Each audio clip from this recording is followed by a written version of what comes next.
عصر حاضر کے تقاضاؤں سے ہے، لیکن یہ خوف ہو نہ جائے آشکارا شرع پیغمبر کہیں۔ الحذر، آئین پیغمبر سے 100 بار الحذر۔ حافظ ناموس زن، مرد آزما مرد آفری۔ الحمدللہ الحمدللہ وکفا والصلاة والسلام علی عبادہ الذین اصطفیٰ، خصوصاً علی افضلہم وخاتم النبیین محمد الامین وعلی آلہ وصحبہ اجمعین۔ اما بعد فاعوذ باللہ من الشیطان الرجیم، بسم اللہ الرحمن الرحیم۔ رب اشرح لی صدری ویسر لی امری واحلل عقدۃ من لسانی یفقہوا قولی۔ اللہم ربنا الہمنا رشدنا واعذنا من شرور انفسنا۔ اللہم ارنا الحق حقا وارزقنا اتباعہ وارنا الباطل باطلا وارزقنا اجتنابہ، آمین یا رب العالمین۔ معزز حاضرین اور محترم خواتین، السلام علیکم ورحمۃ اللہ وبرکاتہ۔ اس حقیقت میں کسی شک و شبے کی گنجائش نہیں ہے کہ 20ویں صدی عیسوی کے عظیم ترین اسلامی مفکر علامہ اقبال تھے۔ مزید برآں وہ ملت اسلامیہ کے احیاء کے علم بردار تھے، بلکہ اس کے مبشر تھے۔ انہوں نے بشارت دی تھی کہ اب یہ شاخ ہاشمی کرنے کو ہے، پھر برگ و بر پیدا۔ بشارت دی تھی کتاب ملت بیضا کی پھر شیرازہ بندی ہے، یہ شاخ ہاشمی کرنے کو ہے، پھر برگ و بر پیدا۔ تو یہ صرف اس کی احیاء کے علم بردار ہی نہیں تھے، مبشر بھی تھے۔ سب سے بڑھ کر وہ اسلام کی نشأت ثانیہ کے علم بردار تھے۔ میں ان دو چیزوں کو ذرا علیحدہ کر رہا ہوں، اسلام کی نشأت ثانیہ اور ملت کی دوبارہ دنیا میں سربراہی کا پیدا ہونا، یہ ہمیشہ ساتھ نہیں رہے ہیں۔ ابتدا میں اسلام ابھرا عربوں کے ساتھ، حضور بھی صلی اللہ علیہ وسلم عرب تھے، خلافت راشدہ خلفائے اربعہ عرب تھے، لیکن خلافت راشدہ کے اختتام کے ساتھ اسلام کا زوال شروع ہو گیا۔ ریاست کی سطح پر سے اسلام خارج، اب جس کے پاس طاقت ہے وہ حاکم ہوگا۔ امرہم شورا بینہم، پس پشت، جس کی لاٹھی اس کی بھینس۔ یہ زوال شروع ہو گیا، لیکن عرب اقتدار، امت کا اقتدار بڑھتا چلا گیا، بڑھتا چلا گیا، بڑھتا چلا گیا، تقریباً 500 برس تک۔ آپ کو معلوم ہے کہ جسے ہم مسلم تاریخ کہتے ہیں، مسلم تاریخ کا تو زینت وہی ہے۔ ہارون الرشید کا زمانہ، مامون الرشید کا زمانہ، امین الرشید کا زمانہ، یہ ہے اصل دور۔ لیکن یہ خلافت راشدہ تو نہیں تھی، ملوکیت تھی، جسے علامہ اقبال نے امپیریلزم کہا ہے، عرب امپیریلزم، اپنے لیکچرز میں، اپنے خطبہ الہ آباد میں۔ اس کے بعد مسلمانوں پر بہت بڑا زوال آیا، بہت بڑا زوال آیا۔ پہلے صلیبیوں کے ہاتھوں آیا، لاکھوں مسلمان قتل ہوئے۔ میڈیٹرینین کا پورا علاقہ جو ہے وہ عیسائیوں کے قبضے میں چلا گیا، یروشلم ہمارے ہاتھ سے نکل گیا، 88 برس تک عیسائیوں کے پاس رہا، 1099 سے 1187 تک۔ اس کے بعد پھر ایک مرتبہ لے لیا ہے، 13ویں صدی کے شروع میں پھر عیسائیوں نے واپس لیا، پھر واپس لیا گیا ہے۔ بہرحال یہ پہلا جو تھا زوال کا ہمارا، پہلی سیڑھی تھی، لیکن اس کے بعد زوال آخری انتہا کو پہنچا ہے 13ویں صدی میں، تاتاریوں کے ہاتھوں کروڑوں مسلمان قتل ہوئے۔ میں جو بات بتا رہا ہوں وہ یہ ہے کہ اسلام اور مسلمان کو ایک شے نہ سمجھیے۔ ابتدا میں وہ ایک تھے، خلافت راشدہ کے بعد اسلام کا زوال، لیکن مسلمانوں کا عروج جاری رہا، بلکہ وہ اپنی انتہا کو پہنچا۔ پھر مسلمانوں کا بھی زوال آ گیا،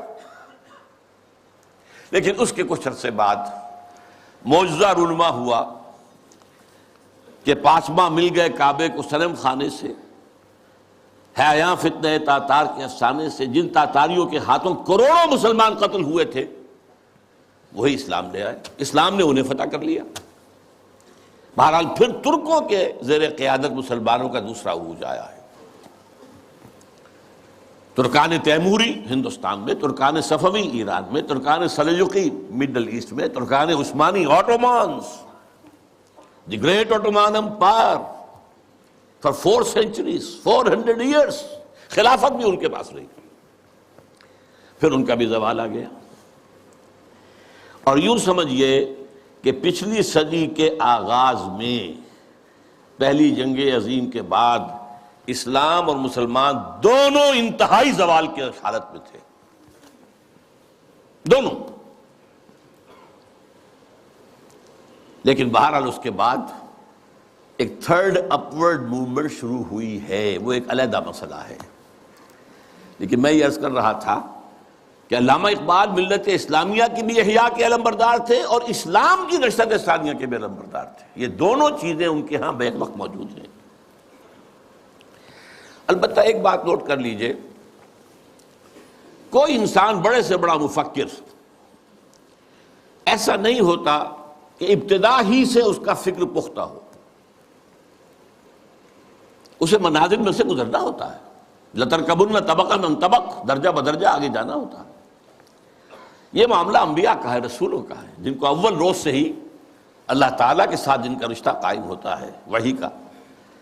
لیکن غیر نبی کوئی بھی بڑے سے بڑا انسان، چنانچہ علامہ اقبال کی زندگی کے بھی 4 ادوار کا میں ذکر کرنا چاہتا ہوں۔ 1894-95 سے انہوں نے شعر کہنے شروع کیے یہیں شہر لاہور میں، اس سے لے کر 1905 تک، یہ 10 سال لگ بھگ بنتے ہیں، وہ ایسے ہی ایک شاعر تھے جیسے بہت دوسرے شاعر ہوتے ہیں، بس یہ کہ اس میں فنی طور پر کچھ ان کا پڑھا بھاری ہوگا بعض اعتبارات سے، لیکن وہی عشق و محبت کی باتیں اور وہی ہجر اور وصال کے قصے اور وہی گل و بلبل کی داستانیں، کی گود میں بلی دیکھ کر، یہ اس قسم کے مضامین۔ اور اس کے ساتھ اس وقت وہ ایک انڈین نیشنلزم کے بھی علمبردار بن کے سامنے آئے۔ ایک نیا شوالہ اس دیش میں بسائیں، گویا کہ ہندوستان مسلمان، ہندو اور مسلمان مل کر کوئی ایک معبد تعبیر کرے۔ شاید یہ صدائے بازگشت تھی اکبر کے فلسفہ دین الہی کی، یا پھر اس کے بعد راجہ رام موہن رائے کا جو مجلس ایزدی تھی، برہمو سماج، ایک نیا شوالہ اس دیش میں بسا۔ اور اس میں سے یہ بھی ہے ترانہ ہندی، سارے جہاں سے اچھا ہندوستاں ہمارا، ہم بلبلیں ہیں اس کی، وہ گلستاں ہمارا، وغیرہ وغیرہ۔ یہ 2 نکات میں نے آپ کے سامنے نوٹ کیے ہیں۔ یہ ہے 1905 تک کا معاملہ۔ 1905 سے لے کر 1908 تک 3 برس علامہ اقبال نے یورپ میں گزارے ہیں، برطانیہ میں اور جرمنی میں۔ اس دور میں ان کے اندر ایک عظیم انقلاب برپا ہوا ہے۔ وہ انقلاب کیا تھا؟ ایک انہی کا مصرع جو ہے بورو کر رہا ہوں، مسلمان کو مسلمان کر دیا طوفان مغرب نے۔ اقبال جب یورپ گیا تھا اتنا مسلمان نہیں تھا جتنا کہ وہاں جا کر مسلمان ہوا ہے۔ یہ ایک بڑا نیچرل ریئیکشن ہوتا ہے اگر کسی شخص کی ابتدائی اور بنیادی تربیت کے اندر دین کا عنصر موجود ہو، جیسا کہ علامہ اقبال کے ہاں تھا۔ ان کی والدہ ایک بہت نیک سیرت مسلمان خاتون، ان کے والد ایک صوفی منش بزرگ، پھر ان کے استاد علامہ میر حسن، یہ ان کی شخصیت کے جو ابتدائی جو کردار سازی کا دور ہوتا ہے اس کے اندر اہم ترین جو ہیں عوامل تھے۔ پھر جو کچھ ہوا، لاہور میں آئے، گورنمنٹ کالج میں رہے بھی کیا، یہاں پر رہے، وہ کچھ دور اور تھا۔ لیکن انگلستان جاتے تو معلوم ہوتا ہے کہ شعلہ بھڑک اٹھا، مسلمان کو مسلمان کر دیا طوفان مغرب نے۔ پھر وہاں کے فلسفے، فکر، نظریات اس کا جو مطالعہ کیا تو اس میں خود اپنی کیفیت کو بیان کیا ہے کہ عذاب دانش حاضر سے باخبر ہوں میں کہ میں اس آگ میں ڈالا گیا ہوں مثل خلیل علیہ الصلوۃ والسلام، کہ جیسے حضرت ابراہیم کو نمرود کی آگ میں ڈال دیا گیا تھا، مجھے بھی اس آگ میں جھونک دیا گیا۔ یہ تو آگ ہے، یہاں یہ تو عذاب کا ہے، عذاب دانش افرگ، لادینیت، الحاد، یہ ساری چیزیں جو ہے رگ و پے میں سرایت کیے ہوئے یہاں پر۔ لہذا عذاب دانش حاضر سے باخبر ہوں میں کہ میں اس آگ میں ڈالا گیا ہوں مثل خلیل۔ اللہ نے حضرت ابراہیم کو بھی وہاں سے زندہ و سلامت نکال لیا تھا۔ علامہ اقبال بھی وہاں سے جب آئے ہیں تو ایک مومن کا ذہن اور فکر لے کر آئے ہیں، مومن کا دل لے کر آئے ہیں۔ اس وقت کی ان کی جو ایکویٹی آف ویژن تھی اس کا اندازہ کیجئے، 1905 سے 8 تک کے حالات، اور انہوں نے مشاہدہ کر لیا تھا کہ فرنگ کی رگے جہاں پنجے یہود میں ہے۔ اور بھی بہت لوگ جاتے آتے تھے، انگلستان جاتے تھے، کسی نے دیکھا؟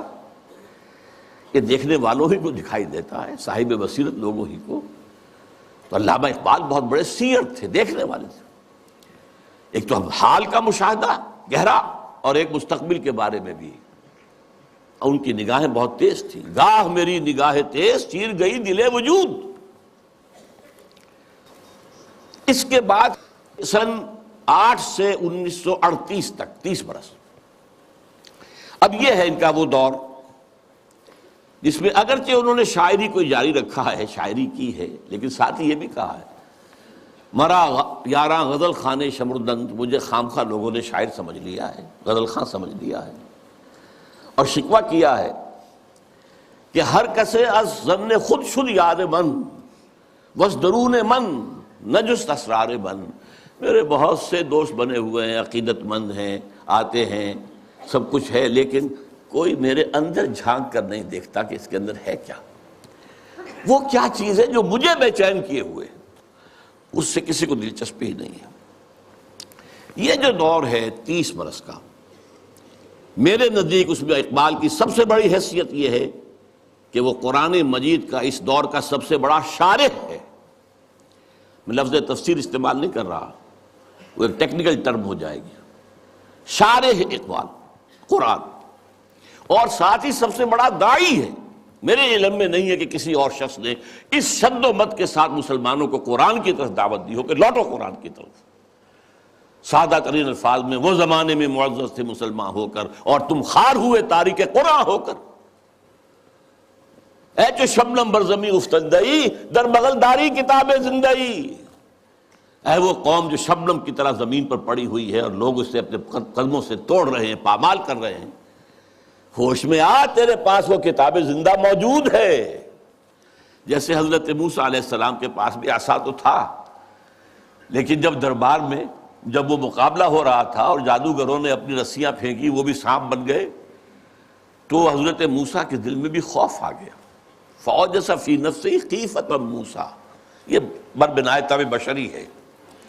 اس طرح کی چیز کا معاملہ انبیاء کی عصمت کے منافی نہیں ہے، بربنائے طبع بشری، کہ میرا معجزہ بھی تو یہی تھا نا جو اللہ نے دیا تھا کہ میرا عصا جو ہے وہ اژدہا بن گیا، یہ تو انہوں نے سانپ بنا دیے، اب کیا ہوگا؟ تالی پٹ جائے گی۔ اب تو مجمع خود کہا تھا کہ جمع کرو لوگوں کو۔ اس وقت اللہ نے فرمایا جو تیرے ہاتھ میں اسے پھینکو، ذرا ڈالو تو صحیح، دیکھو تو صحیح، ڈرو نہیں۔ وہ جب ڈالا ہے اور اس نے وہ سارے ہڑپ کر لیے، اس جو بنا وہ اژدہا، وہ جو جتنی بھی بنی تھی وہ بظاہری وہ سانپ، وہ سب کے ساتھ ہڑپ کے اب سجدے میں گر پڑے ساجدوں کر، القی السحرۃ ساجدین۔ اسی طرح یہ امت آج اگرچہ موجود ہے، عصائے موسوی بغل میں ہے، سانپوں سے ڈر رہے ہیں، در بغل داری کتاب زندئی، اے تو شبنم بر زمیں افتندئی۔ میں تفصیل میں نہیں جا سکتا، میری ایک کتاب ہے علامہ اقبال اور ہم، اس میں میں نے تفصیل سے علامہ اقبال کے شارح قرآن ہونے کے اعتبار سے میں نے انہیں رومی ثانی قرار دیا۔ رومی کے بارے میں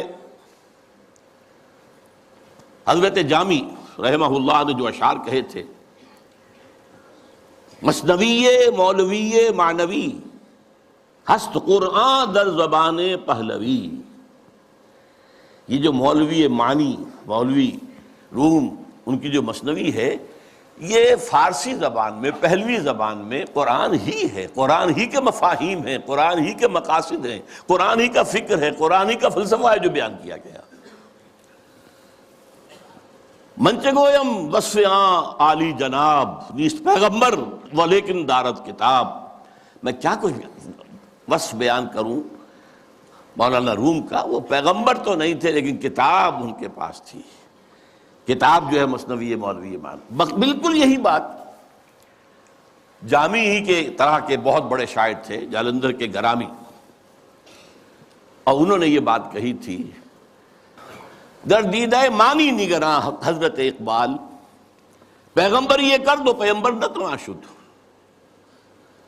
جو لوگ معنی پر نگاہ رکھتے ہیں، جو لوگ صرف الفاظ کو نہیں دیکھتے، گہرائی میں جاتے ہیں، ان کے نزدیک تو حضرت اقبال کا معاملہ یہ ہے کہ انہوں نے پیغمبری کی ہے، اگرچہ انہیں پیغمبر نہیں کہہ سکتے، معاذ اللہ ثم معاذ اللہ ثم معاذ اللہ.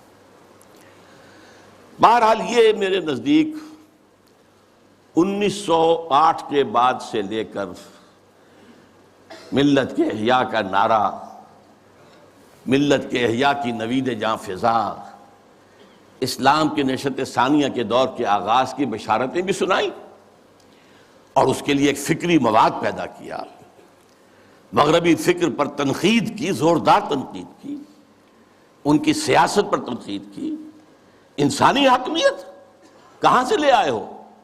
سروری زیبا فقط اس ذات بے ہمتا کو ہے، حکمراں ہے ایک وہی باقی بتان آزری. حاکمیت تو صرف اللہ کو ہے، کسی کو یہ حق حاصل نہیں.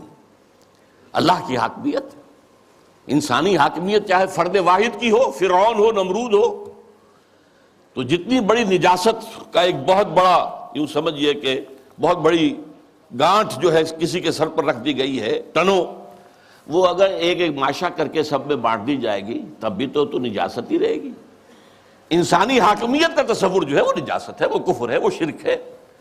توحید کیا ہے؟ اللہ کی حاکمیت. معیشت پر جو ان کا نظام ہے، جس طریقے سے انہوں نے مغربی معیشت کے تار و پود بکھیرے ہیں، جس طریقے سے کہ جو یہ بینکنگ سسٹم پر انہوں نے کہا ہے، ای ملوک ای فکر چالاک یہود.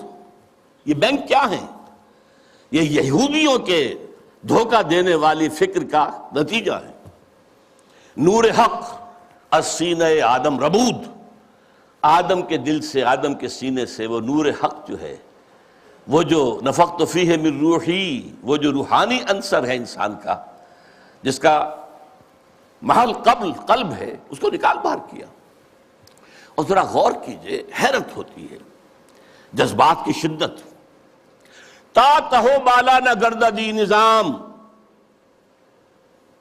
دانش و تہذیب و دین سودائے خام. جب تک یہ بینکوں کا نظام تلپٹ نہیں کیا جاتا، جڑ سے اکھاڑ کر نہیں پھینکا جاتا، کہاں کی دانش، کہاں کی تہذیب اور کہاں کا دین؟ اندازہ کیجیے. عرض کیجئے جوہر اندیشہ کی گرمی کہاں، کچھ خیال آیا تھا، وحشت کا کہ صحرا جل اٹھا. پھر وطنیت، نیشن سٹیٹ کا تصور. ان تازہ خداؤں میں بڑا سب سے وطن ہے. اس دور میں میں اور ہے، جام اور ہے، جم اور. ساقی نے بنا کی روش لطف و ستم اور. مسلم نے بھی تعمیر کیا اپنا حرم اور. تہذیب کے آذر نے ترشوائے صنم اور، نئے نئے بت. ان تازہ خداؤں میں بڑا سب سے وطن ہے، جو پیرہن اس کا ہے وہ مذہب کا کفن ہے. نظارہ دیرینہ زمانے کو دکھا دے، اے مصطفی خاک میں اس بت کو ملا دے. اسلام تیرا دیس ہے، تو مصطفی ہے، بازو تیرا توحید کی قوت سے قوی ہے. اب یہ تصورات سے اندازہ کیجیے، یہ کوئی شاعری کے مضامین ہے؟ یہ وصل و ہجر کی باتیں ہو رہی ہے؟ کیا ہو رہا ہے؟ یا محبوب کے لب لعلین کی کا کوئی تذکرہ ہو رہا ہے، یا اس کے وہ گیسوؤں کی کوئی؟ یہ تو نہیں، تو بات ہی کچھ اور ہے. یہ شاعری تو نہیں. نغمہ کجا و من کجا، ساز سخن بہانہ ایست. سوئے قطار می کشم ناقہ بے زمام را. یہ امت جو بکھر گئی ہے، یہ لوگ، فکری انتشار ہے، عملی انتشار ہے، فقہی انتشار ہے، نہ معلوم کیسے کیسے انتشار ہیں. انہیں سب کو پھر ایک لائن میں لا کر، ایک قطار میں لا کر ایک قافلے کی شکل دینا چاہتا ہوں. اس کے لیے میں نے اس شاعری کو اپنا ذریعہ بنایا ہے. اس میں سے بھی جو میں نے آپ کو 30 سال گنوائے ہیں، 8 سے لے کر اور 38 تک، 1908 سے 1938، آخری 8 سال بہت اہم ہے، بہت اہم ہے، بہت اہم. 37 تا 38، اس میں جو ان کے کارنامے ہیں، ان میں سب سے بڑا کارنامہ نوٹ کر لیجئے، مسلم لیگ کی تحریک میں احیاء اسلام کا انجیکشن لگانا. مسلم لیگ 1906 میں قائم ہوئی ڈھاکہ میں. اس میں نہ شامل تھے محمد علی جناح، میں ان کا نام اس لیے لے رہا ہوں، قائد اعظم نہیں کہہ رہا، اس وقت وہ قائد اعظم نہیں تھے. نہ علامہ اقبال، علامہ اقبال تو تھے ہی نہیں، وہ یورپ میں تھے.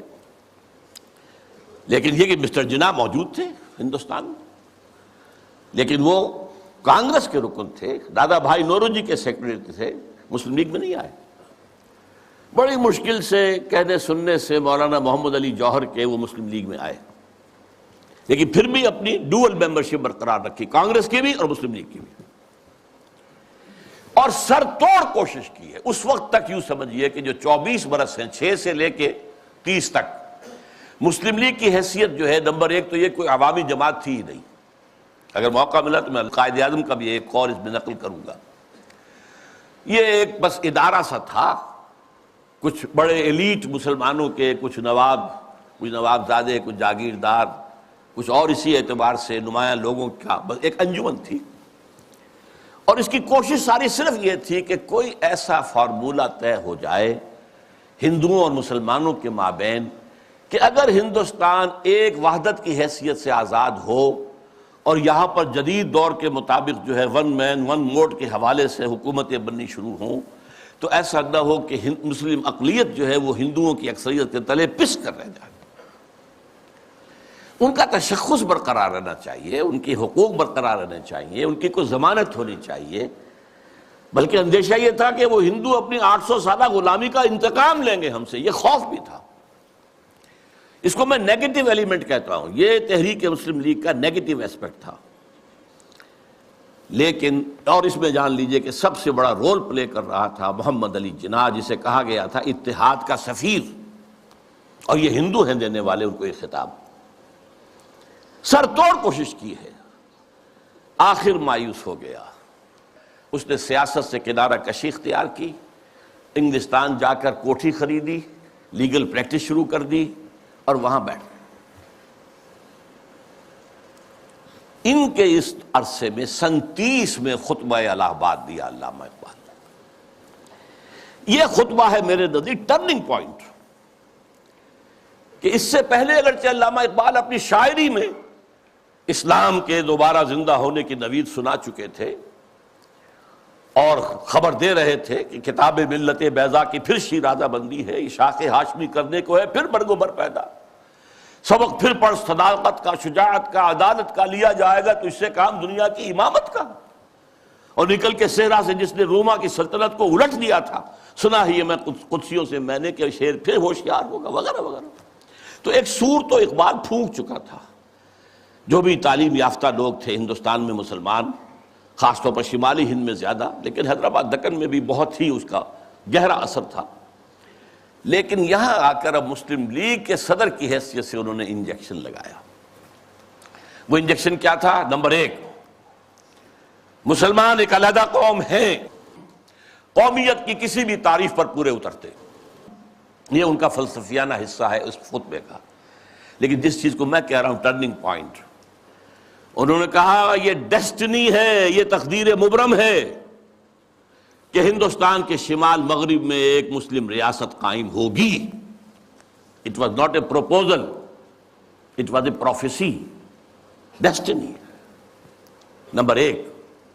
نمبر دو، اور اگر ایسا ہو گیا تو ہمیں موقع مل جائے گا کہ اسلام کے تابناک چہرے پر جو بدنما داغ اور دھبے آ گئے تھے، عرب ملوکیت کے دور میں، لفظ کیا ہے؟ عرب امپیریلزم. یہ بنو امیہ کا دور، یہ بنو عباس کا دور، پھر ترکان عثمانی کے دور، یہ بادشاہتیں تھیں. اس میں خلافت کا تو سوال نہیں، نام خلافت کا رہا، خلفائے بنو امیہ اور خلفائے بنی عباس اور خلفائے بنو عثمان وغیرہ، آل عثمان. اب اس دور میں جو نقشہ اسلام کا آیا ہے دنیا کے سامنے، وہ ظاہر رہا بہت بدنما ہے، بہت داغدار ہے. اگر ہمیں آزاد ایک مسلمان ریاست مل جاتی ہے، ہمیں موقع مل جائے گا کہ ان بدنما داغوں اور دھبوں کو ہٹا کر دھو کر صحیح اسلام کا ایک نقشہ پوری دنیا کے سامنے پیش کریں. یہ ہے positive injection.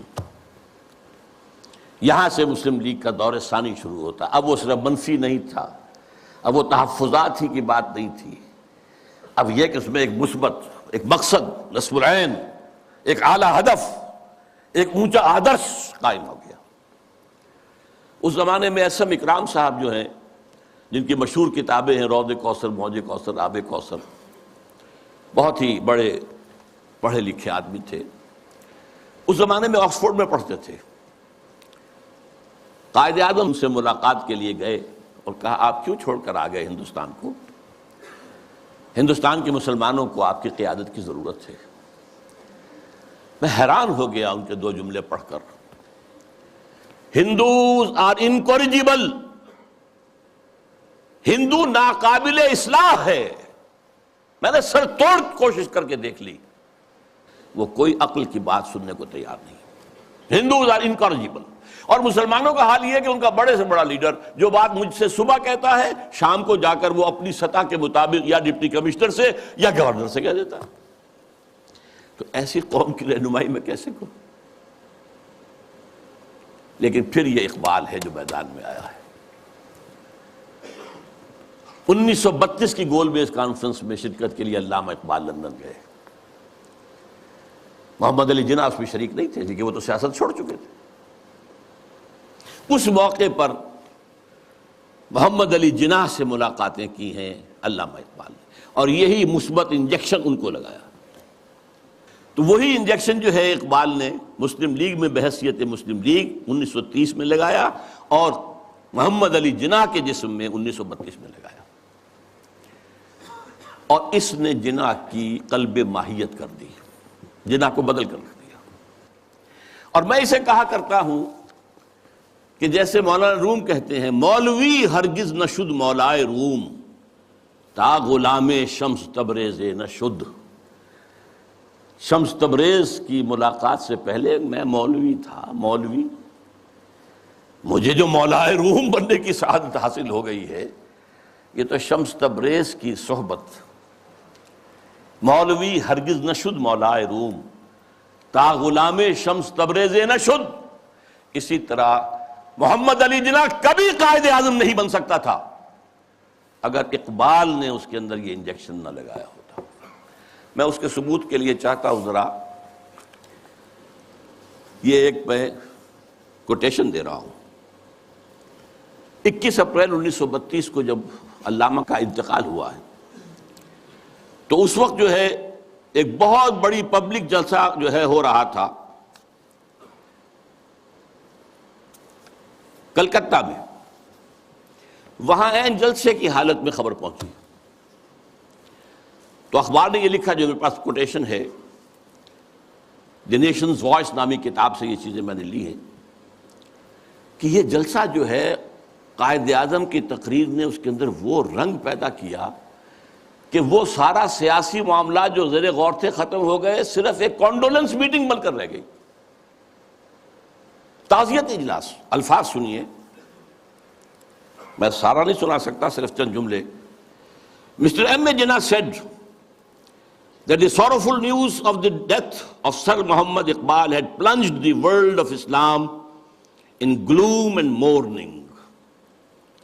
Sir Muhammad Iqbal was undoubtedly one of the greatest poets, philosophers and seers of human history. Seers, دیکھنے والا، پیش بینی کرنے والا، آنے والے حالات کو دیکھ لینے والا. To me, he was a personal friend, philosopher, and guide, and as such, the main source of my inspiration and spiritual support. یہ کون کہہ رہا ہے؟ محمد علی جناح.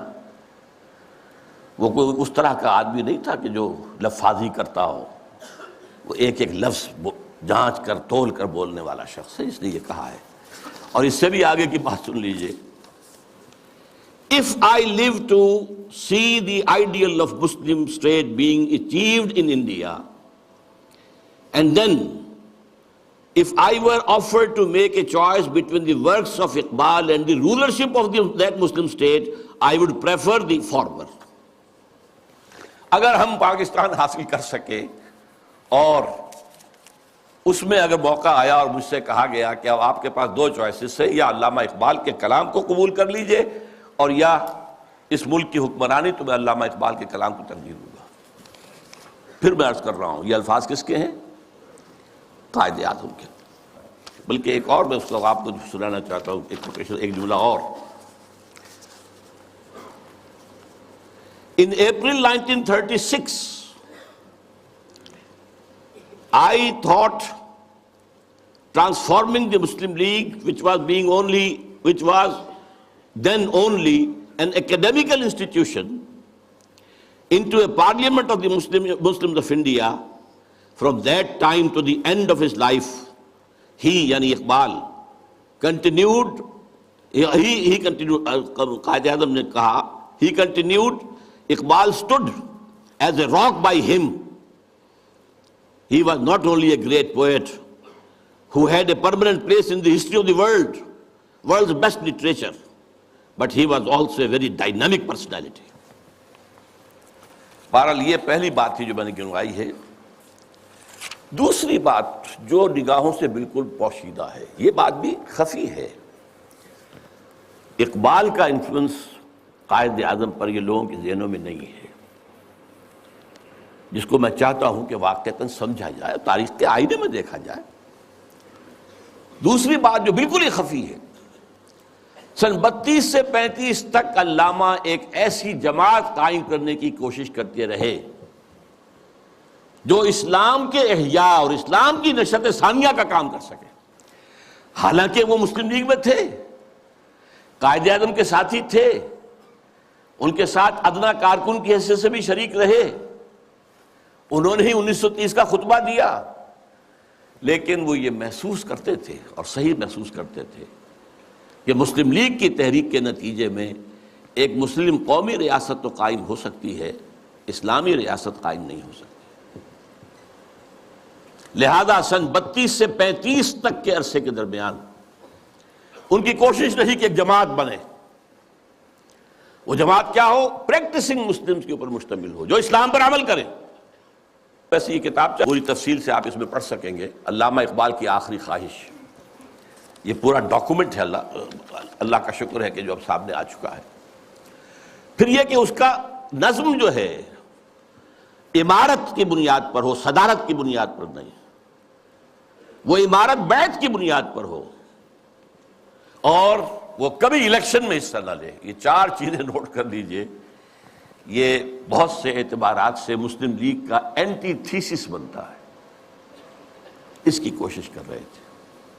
اس کی وجہ کیا ہے؟ وہ بات جو بعد میں علامہ کے انتقال کے 2 سال بعد مولانا مودودی نے کہی ہے 1940 میں اسٹریچی ہال علی گڑھ یونیورسٹی میں، جو ایک کتاب کی شکل میں شائع ہوتی ہے، اسلامی حکومت کیسے قائم ہوتی ہے. مین تھیم یہی تھا کہ مسلمانوں کی ایک قومی تحریک کی بنیاد پر ایک قومی ریاست تو وجود میں آ سکتی ہے، اسلامی نہیں آ سکتی. اس میں ہر طرح کا آدمی آ سکتا ہے، ہر کردار کا آدمی آ سکتا ہے، ہر شخص آ سکتا ہے، نمازی ہے یا نہیں ہے، روزہ رکھتا ہے یا نہیں رکھتا ہے، شاعر اسلام سے تعلق ہے یا نہیں ہے، قادیانی ہے یا کوئی اور ہے، کچھ ہو، کوئی بھی ہو، نام مسلمان کا ہونا چاہیے. مسلم لیگ کا تو معاملہ یہ تھا. اس سے ظاہر بات ہے اسلامی ریاست قائم نہیں ہو سکتی. یہ بات علامہ اقبال کے دل کی بات ہے. مولانا مودودی کو بلانے والے دکن سے علامہ اقبال تھے.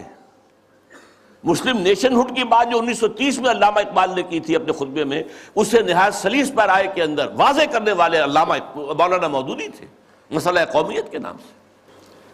اسی آخری دنوں میں یہ جو نظمیں ان کی آئی ہیں جو 1935 کے بعد کہی گئی ہیں اور جو ان کی زندگی میں شائع بھی نہیں ہوئی، یہ ان کے زندگی بھر کے سوچ کا نچوڑ ہے۔ ظاہر بات ہے، جو میں نے کہا تھا کہ مفکر ہو، فلسفی ہو، اس کے فکر میں ارتقا ہوتا ہے، ارتقا ہوتے ہوتے وہ اپنی انتہا کو پہنچتا ہے۔ لہٰذا اقبال کے فکر کا ارتقا جو ہے وہ ان نظموں میں ہے کہ جو ان کے انتقال کے بعد شائع ہوئی ہیں، ارمغان حجاز ان کی زندگی میں شائع نہیں ہو سکی، چونکہ اس وقت تک اردو کی نظمیں تھیں بہت کم، علیحدہ کتابی شکل میں نہیں شائع کی گئی، بلکہ فارسی کے ساتھ ہی ملا کر اس کو فارسی اردو جمع کر کے شائع کیا گیا۔ اور دوسرے، جیسا کہ میں نے عرض کیا، انہوں نے ایک نئی جماعت کا جو ہے تصور پیش کیا اور کوشش کی کہ وہ قائم ہو جائے۔ میں ایک چھوٹا سا نکتہ اور کہ میں نے اپنے لیے ایک لقب اختیار کیا ہے، یکے از رگ ہائے ساز اقبال۔ اس کا پس منظر کیا ہے؟ زندگی کے آخری ایام میں حضرت علامہ بہت تشویش میں تھے کہ میرا وقت تو اب آ رہا ہے، قریب آ گیا ہے، میں جانے والا ہوں۔ اور انہیں اپنے آس پاس کوئی آدمی ایسا نظر نہیں آ رہا تھا کہ جو ان کے اس مشن کو آگے لے کر بڑھ سکے۔ میں قرآن مجید میں جب غور کرتا ہوں تو معلوم ہوتا ہے جو حضرت زکریا کی کیفیت تھی، جبکہ انہوں نے دعا کی اللہ سے، اللہ مجھے بیٹا عطا کر دے، میں اب بوڑھا ہو گیا ہوں، وَإِنِّي خِفْتُ الْمَوَالِيَ مِنْ وَرَائِي، اب میں جو موالی ہیں، میرے آس پاس ہیں، ارد گرد لوگ ہیں، رشتہ دار ہیں، ان سے تو مجھے اندیشہ ہے کہ وہ اس راستے پر نہیں چل پائیں گے۔ فَهَبْ لِي مِن لَّدُنْكَ وَلِيًّا، مجھے کوئی ولی عطا کر دے۔ اللہ نے پھر حضرت یحییٰ کی بشارت دی۔ یہ تشویش تھی جو علامہ اقبال کے ذہن میں تھی۔ آخری دنوں کے ان کے دو اشعار بہت مشہور ہیں، سرود رفت باز آیت کے نایت، نسیم از حجاز آیت کے نایت، سرآمد روزگار این فقیر دیگر دانا راز آیت کے نایت۔ اچھا، دیگر دانا راز کے بارے میں ایک اور ان کی نظم جو ہے جو زبور عجم میں ہے، اس کا بھی مرکزی شعر یہی ہے۔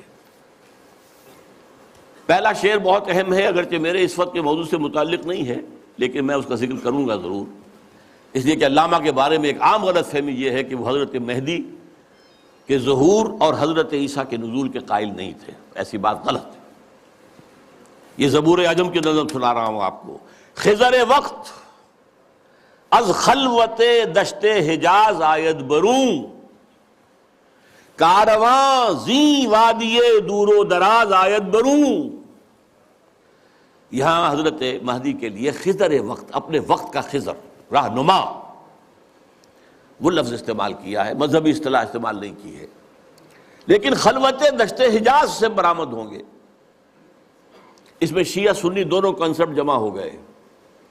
شیعوں کے نزدیک ان کے 12ویں امام روپوش ہے، وہاں سے برآمد ہو جائیں گے، اور سنیوں کے نزدیک حضرت ام سلمہ رضی اللہ تعالی عنہ کی ایک روایت کے مطابق وہ روپوش ہوں گے، مکے میں چھپے ہوئے ہوں گے۔ تو یہ دونوں تصورات جمع ہو گئے۔ خلوت دشت حجاز، خضر وقت از خلوت دشت حجاز آیت بروں، کارواں زی وادی دور و دراز آیت بروں۔ قافلہ جو چلے گا وہ اس وادی دور و دراز سے، اس کون سی وادی؟ جہاں اقبال تھا۔ اور حضور کی حدیث ہے، یخرج ناس من المشرق یوطئون للمہدی، یعنی سلطانہ، مشرق کے ایک ملک سے فوجیں آئیں گی جو حضرت مہدی کی حکومت کو قائم کریں گی، مضبوط کریں گی۔ اس حدیث کی تعبیر ہے کہ کارواں زی وادی دور و دراز آیت بروں۔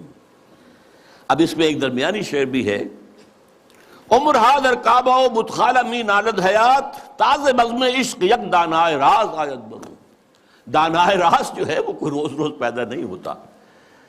عمر نسل بعد نسل حیات انسانی جو ہے کعبہ اور بت خانے میں نالا کرتی رہتی ہے، فریاد کرتی رہتی ہے، فغاں کرتی، تب کہیں جا کر کوئی ایک دانائے راز برآمد ہوتا۔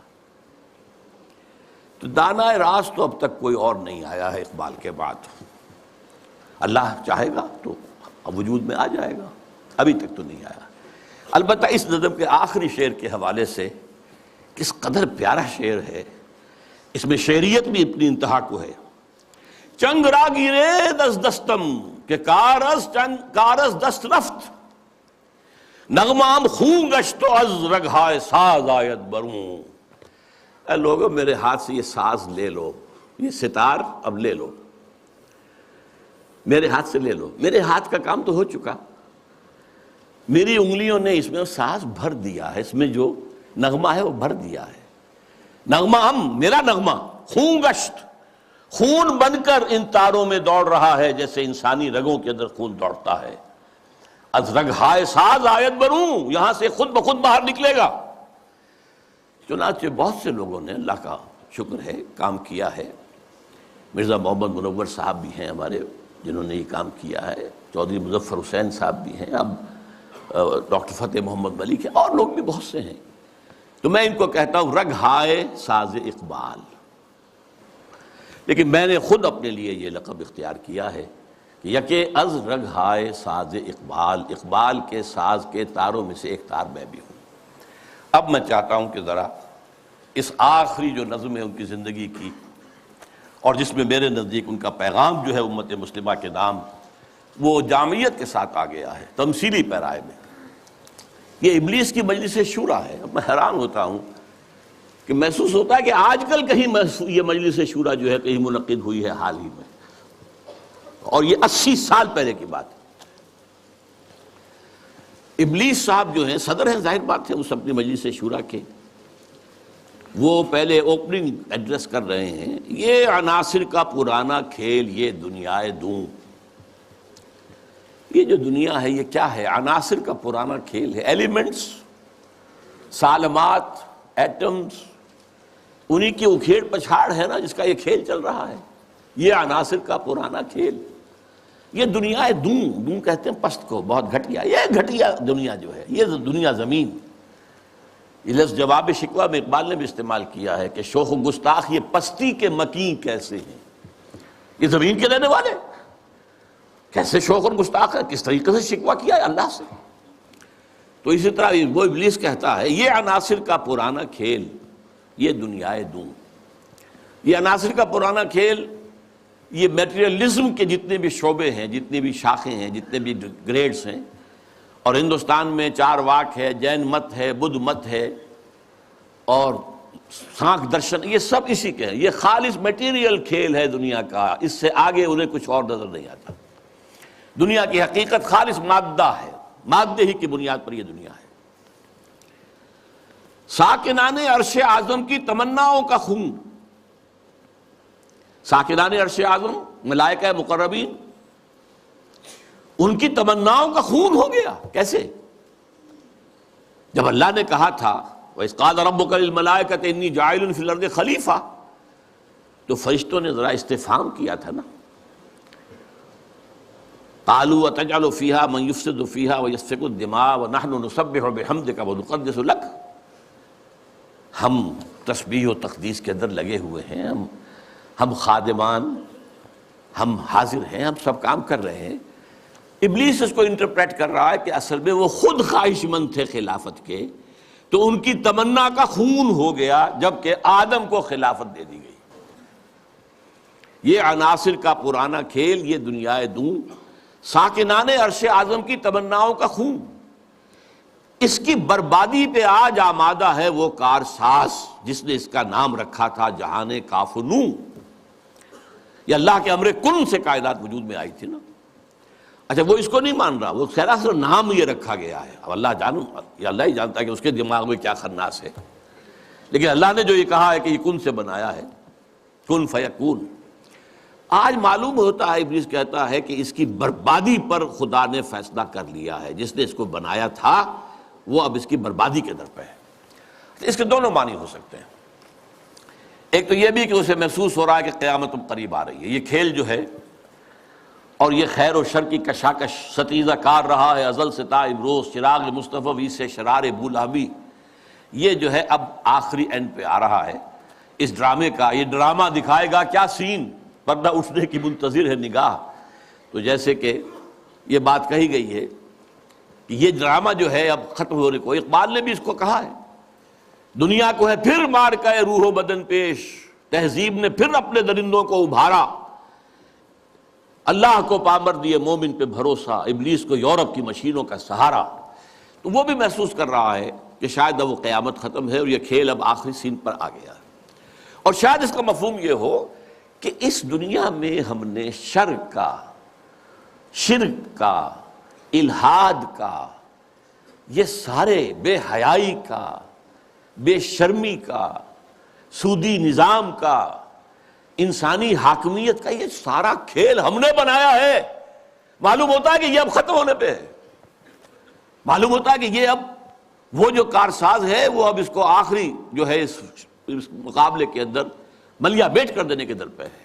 اس کی بربادی پہ آج آمادہ ہے وہ کارساز جس نے اس کا نام رکھا تھا جہان کافنوں، اور اس کے بعد اب لاف زنی کر رہا ہے، میں نے یہ کیا، میں نے یہ کیا، میں نے یہ کیا، میں نے یہ کیا۔ کون ہے جو میرے اس سارے معاملے کو ختم کر سکے؟ میں نے دکھلایا فرنگی کو ملوکیت کا خواب۔ فرنگی ویسٹرن امپیریلزم، ملوکیت کا خواب، دنیا فتح کرو، کولونائز کرو، یہ تو پہلا خواب تھا، لیکن اس کے بعد انہوں نے اس سے بہتر خواب دیکھ لیا ہے کہ خامخواہ جا کر آکوپائی کرنے سے کیا فائدہ ہے۔ سودی نظام میں اور بینکنگ کے نظام میں اور انٹرنیشنل کمپنیوں کے نظام میں اور گلوبلائزیشن کے ذریعے اور ٹرپ کے ذریعے سے خون چوستے رہو، وہ رہے اپنی اپنی جگہ پر، ہم وہاں جا کر ان پر حملہ کریں گے، انہیں فتح کریں گے تو رد عمل بھی تو پیدا ہوگا نا، خون ریزی بھی تو ہوگی، وہ کوشش بھی کرتے رہیں گے کہ وہ آزادی حاصل کریں، ہمیں ماریں گے۔ تو اب یہ جو نیا امپیریلزم ہے، مالیاتی امپیریلزم، یہ اب ہے، یہ سارا خواب فرنگی کو میں نے دکھایا ہے، میں نے دکھلایا فرنگی کو ملوکیت کا خواب، میں نے توڑا مسجد و دیر و کلیسا کا فسوں۔ یہ مسجد اور دیر اور کلیسا اور مندر اور یہ اور وہ، اس کا سارا اثر میں نے ختم کر دیا۔ کیا کیا؟ سیکولرزم کی پٹی بڑھا دی۔ بھائی یہ علیحدہ انسان کا انفرادی معاملہ ہے، کوئی مسجد میں جائے، مندر میں جائے، کہیں اور جائے، وہاں جائے، یہاں جائے، کلیسا میں جائے، سینیگوگ میں جائے، کہاں جائے، کوئی نہیں، جاؤ۔ لیکن ملکی نظام، ملکی قانون، حکومت، ریاست، معیشت، معاشرت، اس کا کوئی تعلق کسی مذہب سے نہیں۔ وہ جو بھی اثرات تھے، جو بھی ہولڈ تھا مذاہب کا، آخر خدا کو تو مانتے تھے نا۔ اس دور حاضر سے قبل جو ہے انسان کی گمراہی صرف ایک تھی، شرک۔ وہ کیا ہے؟ ایک بڑے خدا کے ساتھ چھوٹے چھوٹے خداؤں کو بھی ماننا۔ بڑے خدا کا انکار نہیں تھا۔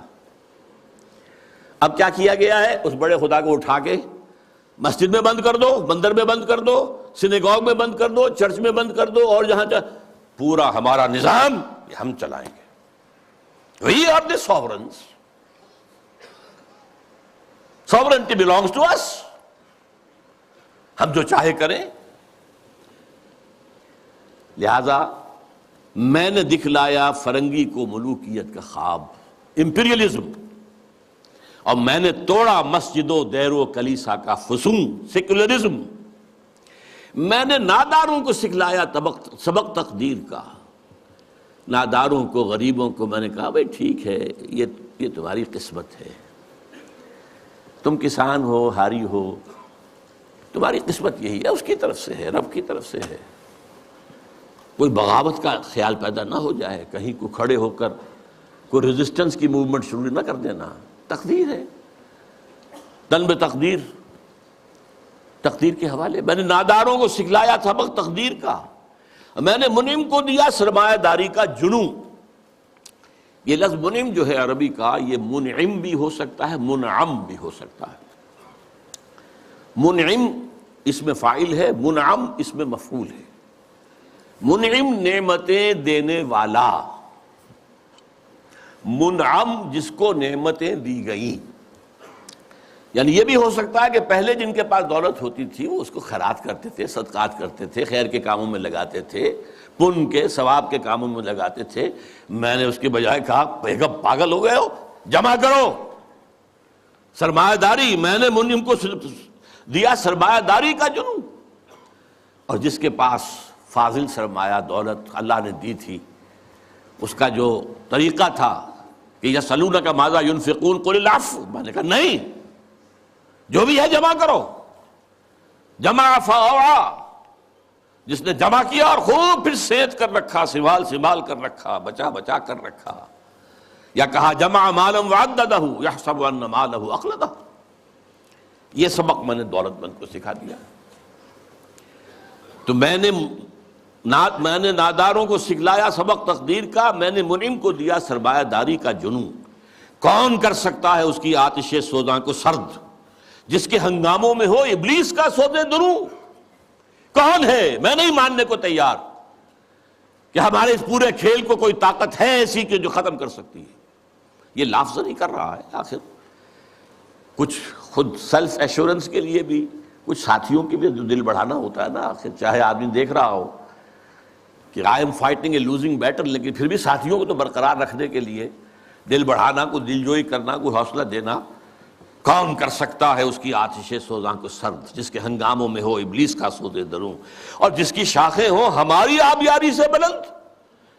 کون کر سکتا ہے اس نخل کہن کو سرنگوں؟ بس یہ خطاب تو ختم ہو گیا، لیکن سوال یہ سمجھ میں نہیں آیا کہ آپ نے یہ مجلس شورا بلائی کائے کے لیے؟ تو اب پہلا مشیر جو ہے وہ گویا ہوتا ہے۔ اس میں کیا شک ہے کہ محکم ہے یہ ابلیسی نظام؟ آپ نے جو فرمایا سچ کہا، یہ ابلیسی نظام، یہ سیاسی نظام، یہ liberal democracy human sovereignty basis پر، اور یہ جوئے اور سود پر مبنی سارا ظالمانہ استحصالی نظام معاشی، اور یہ بے حیائی کہ انسان حیوان بن گیا ہے۔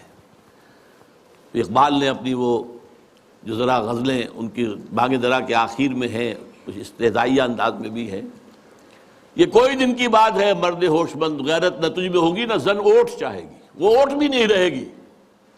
معاملہ اس درجے جو ہے فحاشی کی انتہا کو پہنچ جائے گا، پہنچا ہوا ہے۔ آپ کو معلوم ہے جو کچھ یورپ میں ہوتا ہے، ریلوے اسٹیشن کے پلیٹ فارم کے اوپر کھڑے ہوئے جو کچھ کر رہے ہوتے ہیں، وہ سب کے سامنے موجود۔ اس میں کیا شک ہے کہ محکم ہے یہ ابلیسی نظام؟ پختہ تر اس سے ہوئے خوئے غلامی میں عوام، یہ بہت اہم ہے۔ عوام کے اندر ایک پیسیمسٹک ایک انداز پیدا ہو چکا ہے، وہ ایکٹیوسٹ نہیں ہے، اب وہ کام کرنے کو تیار نہیں ہے، خوئے غلامی میں پختہ ہو گئے، دبے رہنے کے لیے تیار ہیں، ایکسپلائٹ کیے جانے کے لیے تیار ہیں۔ پختہ تر اس سے ہوئے خوئے غلامی میں عوام ہے، ازل سے ان غریبوں کے مقدر میں سجود، ان کی فطرت کا تقاضا ہے نماز بے قیام۔ نماز بے قیام کسے کہتے ہیں؟ وہ نماز جس میں قیام نہ ہو۔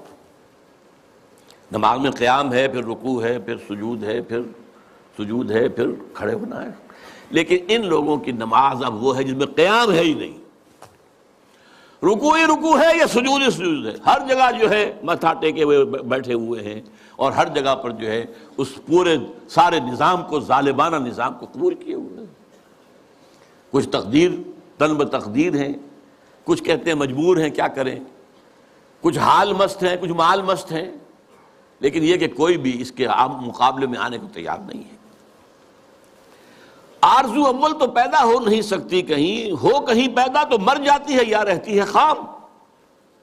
آرزو، امنگ، کوئی اعلیٰ اونچا خیال، کوئی اونچا اعلیٰ نصب العین، کوئی اونچا آدرش، کچھ نہیں، یہ ہے ہی نہیں۔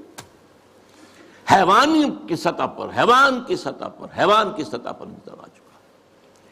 آرزو اول تو پیدا ہو نہیں سکتی کہیں، ہو کہیں پیدا تو مر جاتی ہے یا رہتی ہے خام، اگر ہو بھی جائے تو مر جاتی ہے فوراً۔ یعنی یوں سمجھیے کہ اول تو زمین بنجر ہے، یہاں سے کسی چیز کی رویدگی کا امکان ہی نہیں۔ اگر کوئی چیز اگ بھی آئے تو اس فضا کے اندر آکسیجن ہی نہیں ہے، پروان کیسے چڑھے گی؟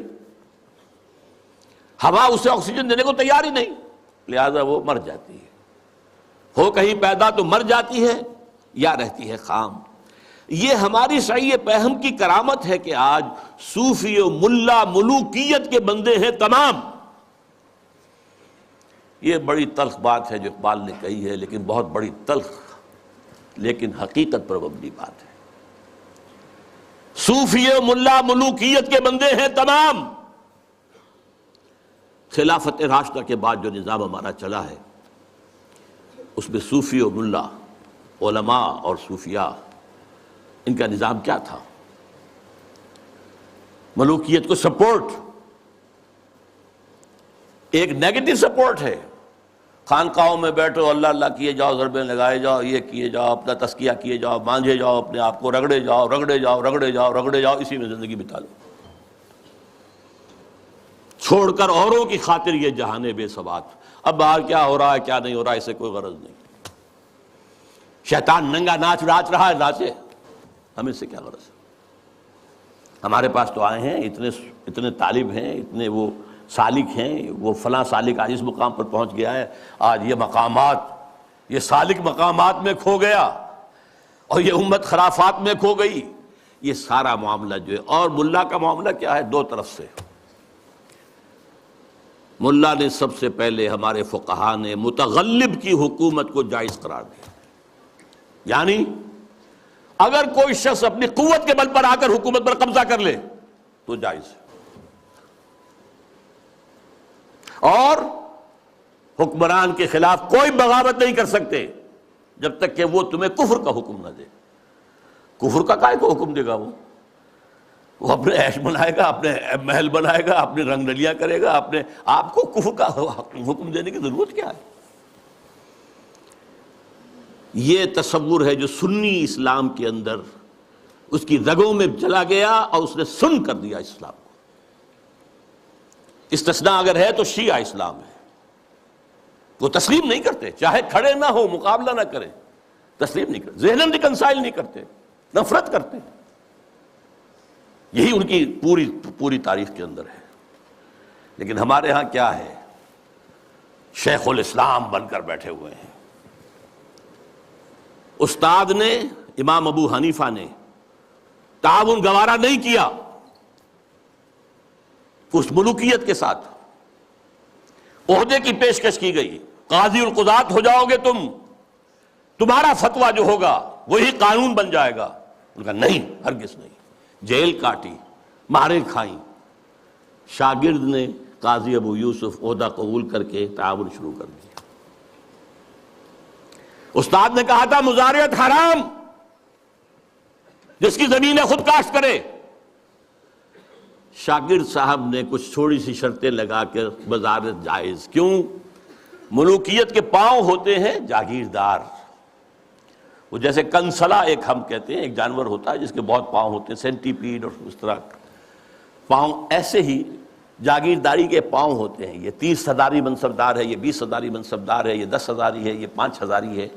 ان پاؤں پر ملوکیت کھڑی ہوتی ہے۔ یورپ میں کیا تھا؟ یہی فیوڈلز، بیرنز، لارڈز، ان کے اوپر بادشاہ۔ لہذا اور آپ نے دے دی بڑی جاگیر، لیکن ایک آدمی کیسے کاشت کرے گا؟ اسے مزارع چاہیے۔ ابو حنیفہ کہہ رہا ہے حرام ہے، کیسے بات بنے گی؟ لیکن نہیں، جواز ہے، یہ شرطیں لگا لو، جواز ہے۔ نمبر 3، اس سے بھی زیادہ تلخ، سود کی بھی ایک گنجائش اسلام میں پیدا کر دی۔ یہ ہماری فقہ، آپ جان لیجئے، فقہ کی بات کر رہا ہوں، کتاب و سنت ہے ہمارا دین اصل۔ ایتونی بشیء من کتاب اللہ و سنت رسولہ حتی اقول، یہ فقہ دین نہیں ہے۔ اور نمبر 2، علماء نے علم کلام کی جو بھی بات کی ہے، جو ان چیزوں کو جو بعض طبیعیاتی مسائل ہیں ان کو بحث کا، نزاع کا جو موضوع بنایا ہے، یہ دونوں چیزیں بھی، وہ اس سے بھی عمل کا جذبہ سرد ہو جاتا ہے۔ تو یہ پیسیفیکیشن جو ہے، پیسیفائی کر دینا عوام کو، طلب تقدیر ہو جانا، کوئی متغلب ہے تو کوئی بھی ہے بھائی طاقت والا ہے، آ گیا ہے، اب تو ماننا ہے، اب تو وہی امیر المومنین ہے، اب تو اسی کا حکم ماننا ہے، الا یہ کہ وہ کفر کا حکم دے، بس۔ اور یہ کہ جاگیرداری جو ہے وہ جائز ہے۔ حالانکہ آپ کے علم میں رہنا چاہیے، پہلا مجدد اور مجدد کامل عمر بن عبدالعزیز، انہوں نے صرف 2 کام ہی تو کیے تھے نا. کیا تجدید کی تھی؟ ابھی نہ فرقہ بدت پرستی تھی، نہ فرقہ بندی تھی، نہ علم کلام تھا، نہ شاعرہ تھے، نہ اور لوگ تھے، کوئی بحثیں تھی ہی نہیں. 2 ہی چیزیں تھیں، ایک موروثی بادشاہت اور دوسرے جاگیریں. 2 ہی تو کام کیے انہوں نے کہا مجھے چونکہ نامینیٹ کیا ہے ایک شخص نے خلیفہ، میں نہیں تیار ہوں اس کو قبول کرنے کے لیے، الا یہ کہ لوگ چاہیں. لوگوں نے کہا ہم چاہتے ہیں. ٹھیک ہے، پہلی کی بات ختم ہو گئی. دوسری، انہوں نے منگائی کینچی اور ساری دستاویزات منگوا لی جو جاگیریں دی گئی تھیں ان سے پہلے، اور وہ سب کینچی سے شریڈر اس وقت تک ایجاد نہیں ہوا تھا، بڑا ورنہ آسان کام ہو جاتا. وہ کینچی سے سارے قطر قطر کے پھینک دی، کوئی جاگیر نہیں. لیکن اس کے بعد کیا ہوا؟ جاگیرداری بھی آئی، غیر حاضر زمینداری آئی، یہ سارے شیطانی جو ہے چکر سارے کے سارے آ گئے. تو فرمایا یہ ہماری سعی پہم کی کرامت ہے کہ آج صوفی و ملا ملوکیت کے بندے ہیں تمام. طب مشرق کے لیے موضوع یہی افیون تھی، ورنہ قوالی سے کچھ کم تر نہیں علم کلام. قوالی بھی کیا کرتی ہے؟ آپ کے قواعد عملی کو ختم کر کے سر دھنتے رہی ہے. علم کلام بھی یہی کرتا ہے. مسائل، اللہ کی صفات اس کی ذات پر اضافی ہیں یا اس کی ذات کا جز ہیں؟ صفات حادث ہیں یا قدیم ہیں؟ اس کائنات کا کیا ہے ربط حادث بالقدیم؟ یہ کائنات حادث ہے، اللہ کی ذات قدیم ہے، رابطہ کیا ہے ان کا؟ کیا کنیکشن ہے؟ یہ مسائل جو لا ینحل ہیں، یہ اس ماورا اس طبقے سے تعلق ہے ان تمام کا کہ جن کو حل ممکن نہیں. قرآن نے حدیث نے ان کو چھیڑا ہی نہیں. ہے اپنی جگہ مسائل ہے، فلسفے میں بحثیں ہوتی ہیں، گفتگویں ہوتی ہیں، لیکن یہ کہ ان کو موضوع بنا لینا، انہی پر بحثیں ہونا. میں صرف تاریخی طور پر آپ کو بتا رہا ہوں، جب ترک قسطنطنیہ کا محاصرہ کیے ہوئے پڑے ہوئے تھے تو آیا صوفیہ جو ان کا سب سے بڑا چرچ تھا، اب بڑی مسجد ہے وہ، وہاں پر مناظرہ ہو رہا تھا. کن مسائل پر؟ علماء عیسائیوں کے. ایک سوئی کی نوک پر کتنے فرشتے آ سکتے ہیں؟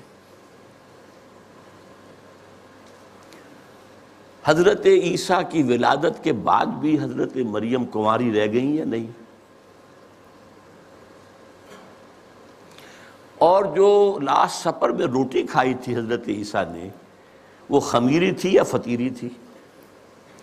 ان مسائل پر بحثیں ہو رہی ہیں آیا صوفیہ میں، اور وہاں لشکر مسلمانوں کا پڑا ہوا گھیرے ہوئے. یہی حال ہمارا ہے ہندوستان میں. انگریز آ چکا ہے، بنگال سے آگے بڑھ رہا ہے. ہماری حکومتیں جو چھوٹے چھوٹے یہ ہیں سلطان بیٹھے ہوئے ہیں، نواب ختم ہو رہے ہیں، اور ہمارے علماء میں سے 2 ٹاپ کے علماء، 2 جن کا میں اس وقت نام نہیں لینا چاہتا کہیں خامخواہ ایک سوء ظن اشخاص سے نہ ہو جائے، کن مسائل پر گفتگو کر رہے ہیں؟ اللہ جھوٹ بول سکتا ہے یا نہیں؟ آپ کے نہیں بول سکتا تو اس کا مطلب اللہ کل شیء قدیر نہیں ہے. اور بول سکتا ہے تو پھر اس کی وہ شان نہیں رہی باقی تنزیہی. اللہ کوئی دوسرا محمد بنانے پر قادر ہے یا نہیں؟ اگر ہے تو اس کا مطلب بے نظیر تو نہ ہوئے محمد صلی اللہ علیہ وسلم. یہ مسائل بحثیں ہوتی تھی، بڑے علماء، منطقی علماء اس پر بحث کرتے. تو یہ ہے طب مشرق کے لیے موضوع یہی افیون تھی، ورنہ قوالی سے کچھ کمتر نہیں علم الکلام. ہے طواف و حج کا ہنگامہ اگر باقی تو کیا، کند ہو کر رہ گئی مومن کی تیغ بے نیام. یہ طواف و حج کا ہنگامہ ہے، 30-40 لاکھ آدمی آ جاتے ہیں، جمع ہو جاتے ہیں. وہ اس اقبال کے زمانے میں تو شاید ابھی 2-3 لاکھ ہی ہوتے ہیں، واللہ عالم. بہرحال لیکن یہ کہ مومن کی تیغ تو بے نیام جو ہے رہ گئی ہے، ختم ہو گئی ہے. لہذا کوئی ڈرنے کی ضرورت ہی نہیں. کیوں گھبرا رہے ہیں آپ؟ کس کی نومیدی پہ حجت ہے یہ فرمان جدید؟ ہے جہاد اس دور میں مرد مسلمان پر حرام. یہ جو آپ نے مجلس بلائی ہے اور آپ نے اتنا عمدہ انوگرل ایڈریس بھی ادا کیا ہے ہمیں، یہ کس کی طرف سے کوئی نا امیدی کسی بات آپ پر آ گئی ہے؟ نومیدی یا سنگیزی کوئی ہے آپ کے اندر پیدا ہو رہی ہے؟ وہ کون سا سبب ہے؟ کس کی نومیدی پہ حجت ہے یہ فرمان جدید ہے جہاد اس دور میں مرد مسلمان پر حرام۔ دوسرا بشیر بولتا ہے خیر ہے سلطانی جمہور کا غوغا کے شر، تو جہاں کے تازہ فتنوں سے نہیں ہے باخبر۔ یہ پہلے مشیر کو مخاطب کر کے کہہ رہا ہے، تم واقف نہیں ہو دنیا میں جو نئے نئے فتنے اٹھ گئے ہیں، ابلیسیت کو چیلنج کرنے کے لیے بڑی چیزیں آ گئی ہیں۔ اب یہ سلطانی جمہور کا زمانہ آ رہا ہے، ہم نے تو ملوکیت بنائی تھی، بادشاہت بنائی تھی، امپیریلزم بنائی تھی، یہ کیا ہوا ہے؟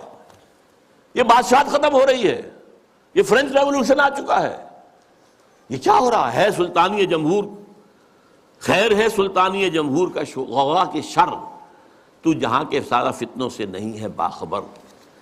اس کے جواب میں پہلا مرشد جو کچھ کہہ رہا ہے، میں سمجھتا ہوں یہ ماسٹر پیس ہے اس نظم کا حصہ۔ میں ہوں باخبر، میں جانتا ہوں، مجھے بے خبر نہ سمجھو، مگر میری جہاں بینی بتاتی ہے مجھے، میں جو پوری دنیا کو میں نے دیکھا بھالا ہے، سمجھا ہے، سمجھایا ہے، وہ مجھے بتاتی ہے جو ملوکیت کا ایک پردہ ہو کیا اس سے خطر؟ یہ تو ملوکیت کا ایک پردہ ہے، یہ جمہور کی حاکمیت وہی گند ہے، وہی شرک ہے، وہی کفر ہے، وہی خباثت ہے، وہی غلاظت ہے جو ایک فرد کی حاکمیت۔ کیا فرق پڑا؟ Why do you fear؟ ہمیں کون چیلنج کر رہا ہے اس میں؟ کسی نے خدا کی بات کی ہے؟ مگر میری جہاں بینی بتاتی ہے مجھے جو ملوکیت کا ایک پردہ ہو کیا اس سے خطر؟ ہم نے خود شاہی کو پہنایا ہے جمہوری لباس، جب ذرا آدم ہوا ہے خود شناس و خود نگر۔ یہ تو ہم نے خود بادشاہت کو یہ جمہوری لبادہ اڑا دیا ہے، اس لیے کہ اب انسان ذرا خود شناس ہو گیا ہے، کچھ اپنی حیثیت بھی سمجھنے لگا ہے، سیلف امپورٹنس، سیلف کانشسنس، خود نگر، اپنے حقوق کی بھی نگرانی چاہتا ہے، میں بھی کچھ ہوں، صرف بادشاہ ہی تو نہیں ہے۔ اچھا بھائی لڑو، ایک لبادہ اڑا دو، سب کے سروں کے اوپر وہ گندگی تھوڑی تھوڑی بانٹ کے رکھ دو۔ اور یہ ذہن میں رکھ لیجئے، علامہ اقبال کا یہ ویژن بہت گہرا ہے اور بہت عمدہ ہے۔ ہر کجا بینی جہان رنگ و بو، کہ از خاکش بروید آرزو، یا ز نور مصطفیٰ اورا بہاست، یا ہنوز اندر تلاش مصطفیٰ است۔ دنیا میں جہاں کہیں بھی تمہیں کوئی نور نظر آئے گا، کوئی خیر، کوئی بھلائی کی بات جس سے کوئی آرزو جو ہے، وہ جو کہا تھا کہ آرزو اول تو پیدا ہو نہیں سکتی کہیں، وہ آرزو امنگ پیدا ہو انسان کے اندر، یا تو نور مصطفیٰ کا ظہور ہو رہا ہے، یہ وہی روشنی ہے جو مصطفیٰ نے دی تھی صلی اللہ علیہ وسلم، یا ابھی انسان اسی نور مصطفیٰ کی تلاش میں جا رہا ہے۔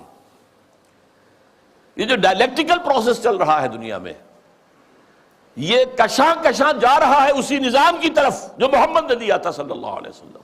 یہ بات تو بعد میں بھی آئے گی ذرا، اس وقت یہ ہے کہ یہ خود شناسی اور خود نگری یہ محمد کی ادا کرتا ہے صلی اللہ علیہ وسلم۔ یہ خلیفہ راشد نمبر 2 ہیں حضرت عمر فاروق، جن کا تاریخی جملہ ہے، ایک صوبے کے گورنر نے، غالباً ایران کے گورنر نے، حضرت سعد بن ابی وقاص تھے غالباً، انہوں نے اپنے مکان کے باہر ڈیوڑی بنا دی اور ایک پہرے دار کھڑا کر دیا۔ اب یہ تو نہیں کہ ہر وقت کوئی آئے اور ملنے کے لیے تیار ہو، آخر گورنر ہے، اس کا بھی کوئی پرائیویسی ہوتی ہے، ٹائم ہے۔ پرچہ نویس ہوتے تھے، انہوں نے خبر بھیج دی حضرت عمر کو کہ سعد نے یہ کام کیا ہے۔ آپ نے خط دے کر ویلچی کو بھیجا اور کہا پہلے جا کر اس ڈیوڑی کو آگ لگا دینا اور پھر میرا یہ خط دینا۔ اور خط میں کیا لکھا؟ انسانوں کو ان کی ماؤں نے آزاد جنا تھا، تم کون ہوتے انہیں اپنا غلام بنانے کے لیے؟ Who are you؟ تم نے انہیں اپنا غلام بنا لیا۔ یہ حریت جس کا لوہا مانا ہے ایچ جی ویلز نے، انہیں کوٹ کیا ہے، لا فضل لعربی علی عجمی ولا لعجمی علی عربی ولا لاسود علی احمر ولا لاحمر علی اسود الا بالتقوی۔ کسی عرب کو کسی اجمی پر فضیلت نہیں، کسی اجمی کو کسی عرب پر فضیلت نہیں، کسی گورے کو کسی کالے پر نہیں، کسی کالے کو کسی گورے پر نہیں، سوائے تقوی کے۔ یہ کوٹ کر کے کہتا ہے، although The sermons of human fraternity, freedom and equality were said before also. And we find a lot of such sermons in Jesus of Nazareth. But it must be admitted that it was Muhammad sallallahu alaihi wasallam who for the first time in history established a society based on these principles. یہ ہے حریت. تو کہتے ہیں ہم نے خود شاہی کو پہنایا ہے جمہوری لباس. جب ذرا آدم ہوا ہے خود شناس و خود نگر. یہ خود شناسی اور خود نگری محمد کی عطا کردہ ہے صلی اللہ علیہ وسلم. کاروبار شہریاری کی حقیقت اور ہے. یہ وجود میر و سلطان پر نہیں ہے منحصر. یہ بادشاہ ہو ایک بیٹھا ہوا اس کی کوئی جو ہے میر ہو سلطان ہو نہیں. کاروبار شہریاری جو ہے حکومت اور ملوکیت کی اس اصل حقیقت کچھ اور ہے. وہ کیا ہے اگلے شعر میں بیان ہو رہی ہے. مجلس ملت ہو یا پرویز کا دربار ہو. مجلس ملت کانگریس نیشنل کانگریس، پرویز کا دربار شہنشاہ کا دربار. وہ جمہوریت اور یہ ملوکیت. مجلس ملت ہو یا پرویز کا دربار ہو، ہے وہ سلطان غیر کی کھیتی پہ ہو جس کی نظر. بادشاہ تو وہ ہوتا ہے جو غیر کی کھیتیوں کے اوپر ڈر ڈال کر وہاں سے کھینچ لینا چاہتا ہو، وہاں ان کو لوٹنا چاہتا ہو. وہ بادشاہ جو ہے کبھی فرعون تھا اور کبھی نمرود تھا اور کبھی اور تھے نمارزہ تھے اور تھے. لیکن یہ کہ اب یہ ہے کہ وہ امپیریلزم کی شکل میں آیا ہے. پورا ایشیا کالونائز ہوا تھا اور اب تو پوری دنیا کو وہ اپنے World Bank, IMF، globalisation, TRIPS, ان کے شکنجے میں کس لینا چاہتا. تو نے کیا دیکھا نہیں مغرب کا جمہوری نظام، چہرہ روشن اندروں چنگیز سے تاریک تر. یہ مغرب کا جمہوری نظام کیا ہے؟ بڑا روشن ہے بہت. ہم بھی بڑے متاثر ہوتے ہیں. دیکھیں کتنا بڑا ملک ہے، صدارت کا انتخاب ہوا ہے، کس سموتھلی وہ پچھلا ہٹ گیا دوسرا آ گیا. کوئی خون ریزی نہیں، کوئی دنگا نہیں، کوئی فساد نہیں، کچھ نہیں. ہماری طرح تو نہیں ہوتا، بلکہ شکست کھانے والا فوراً جا کے مبارکباد دے دیتا ہے بجائے اس کے کہ دھاندلی ہوئی ہے دھاندلی ہوئی ہے دھاندلی ہوئی ہے، وہ جو ہمارے ہاں ہوتا ہے. تو اب اس سے ہم متاثر تو ہوتے ہیں، لیکن سوال تو یہ ہے کہ یہ سارا نظام کیا ہے؟ یہ دنیا کو نچوڑنے کا جو نظام بنایا جا رہا ہے، اس گلوبلائزیشن کے اندر جو خباثتیں ہیں وہ ہم نہیں جانتے، اہل یورپ جانتے ہیں، اہل امریکہ جانتے ہیں. سیاٹل میں ہنگامے وہاں ہوئے تھے، گلوبلائزیشن کی کانفرنسز جو ہوئی ہیں. ڈیووس میں ہنگامہ یورپ میں ہوا ہے، پھر واشنگٹن میں ہوا ہے. ہمیں تو پتہ بھی نہیں کیا ہو رہا. ہماری قسمتوں کے سودے ہوتے ہیں. ہماری حکومتیں جو بھی ہیں وہ جو دستخط کر کے آ جاتی ہیں. اللہ خیر صلی اللہ. ایک اور جگہ اس جمہوریت کے بارے میں اقبال جو کہتا ہے وہی ساز کہن مغرب کا جمہوری نظام جس کے پردوں میں نہیں غیرض نوائے قیصری. دیو استبداد جمہوری قبا میں پائے کوب. پائے کوب پاؤں مارنا، جیسے کہ کوئی ڈانسر جو ہے وہ اپنے پاؤں زمین کے اوپر مارتی ہے یا مارتا ہے. دیو استبداد جمہوری قبا میں پائے کوب. تو سمجھتا ہے یہ آزادی کی ہے نیلم پری؟ کیا بتاؤں کیا ہے. اچھا لیکن اب تیسرا مشیر بولتا ہے، روح سلطانی رہے باقی تو پھر کیا اضطراب. اگر یہ ملوکیت رہے باقی کسی نہ کسی شکل میں، روح سلطانی باقی رہے تو پھر ہمیں کوئی حرج نہیں. امپیریلزم موجود رہے تو ہمیں کوئی اعتراض نہیں. ہیومن ساورنٹی موجود رہے تو ہمیں کوئی اعتراض نہیں. روح سلطانی رہے باقی تو پھر کیا اضطراب ہے. مگر کیا اس یہودی کی شرارت کا جواب وہ کلیم بے تجلی، وہ مسیح بے صلیب، نیست پیغمبر و لیکن در بغل دارت کتاب. اب یہ کس کی طرف اشارہ ہو رہا ہے؟ کارل مارکس کی طرف. یہودی، جرمنی کا رہنے والا، 1818 میں پیدا ہوا ہے. اس کے دماغ میں وہ سب کمیونزم سوشلزم کے جو خیالات تھے ان کے بنا پر جرمنی والوں نے نکال دیا جلا وطن. فرانس میں جا کر ڈیرا لگایا، وہاں بیٹھ گیا، وہاں سے بھی نکالا گیا. انگلینڈ گیا، انگلینڈ ایسے سب کو بگڑے تگڑوں کو سب کو پناہ دیتا ہے. وہاں وہ داس کیپیٹال کی تکمیل ہوئی ہے جس کی بنیاد پر پھر یہ کہ انقلاب آیا، بولشوک ریولوشن رشیا کے اندر. وہ کہتا ہے کہ یہ تو ایک نیا انقلاب آ رہا ہے. یہ سرمایہ داری کی جڑ کٹ جائے گی، نظام بدل جائے گا۔ ہم نے جو بھی شیطنت کے پنجے جس طرح کا شکل میں گاڑے ہیں، ان میں سے ایک بڑا پنجہ وہ بھی ہے مگر کیا اس یہودی کی شرارت کا جواب؟ وہ کلیم بے تجلی، وہ مسیح بے صلیب، نیست پیغمبر ولیکن در بغل دارت کتاب، داس کیپیٹل، ایک کتاب تو اس کے اندر ہے۔ واقعتاً اس کتاب میں بہت تاثیر تھی، اس میں کوئی شک نہیں۔ اس کتاب نے ذہنوں کو مسخر کیا ہے، کیپچر کیا ہے، موٹیویٹ کیا ہے۔ نیست پیغمبر ولیکن در بغل دارت کتاب، کیا بتاؤں کیا ہے کافر کی نگاہ پردہ سوز، مشرق و مغرب کی قوموں کے لیے روز حساب، اس سے بڑھ کر اور کیا ہوگا طبیعت کا فساد، توڑ دی بندوں نے آقاؤں کے خیموں کی تناب۔ یہ تو دنیا زیر و زبر ہو رہی ہے۔ یہ آقا اور یہ جو بندے تھے جن کو تقدیر کا سبق ہم نے سکھا رکھا تھا، جن کو وہ بھی جو اپنے حالات کے اندر جو تھے وہ مست تھے، یہ اٹھ کھڑے ہوئے ہیں، فساد برپا کر دیا ہے، آقاؤں کے خیموں کی تنابیں توڑ رہے ہیں، تو اس کا کیا جواب ہے؟ یہ تو ایک بہت بڑا فتنہ ہے جو ہمارے لیے، ابلیسیت کے لیے۔ اب ایک چوتھے بشیر صاحب آتے ہیں درمیان میں، توڑ اس کا رومت الکبریٰ کے ایوانوں میں دیکھ، آل سیزر کو دکھایا ہم نے پھر سیزر کا خواب۔ رومت الکبریٰ، Rome, the great Rome, the great Roman empire, اور خاص طور پہ سیزر کا زمانہ۔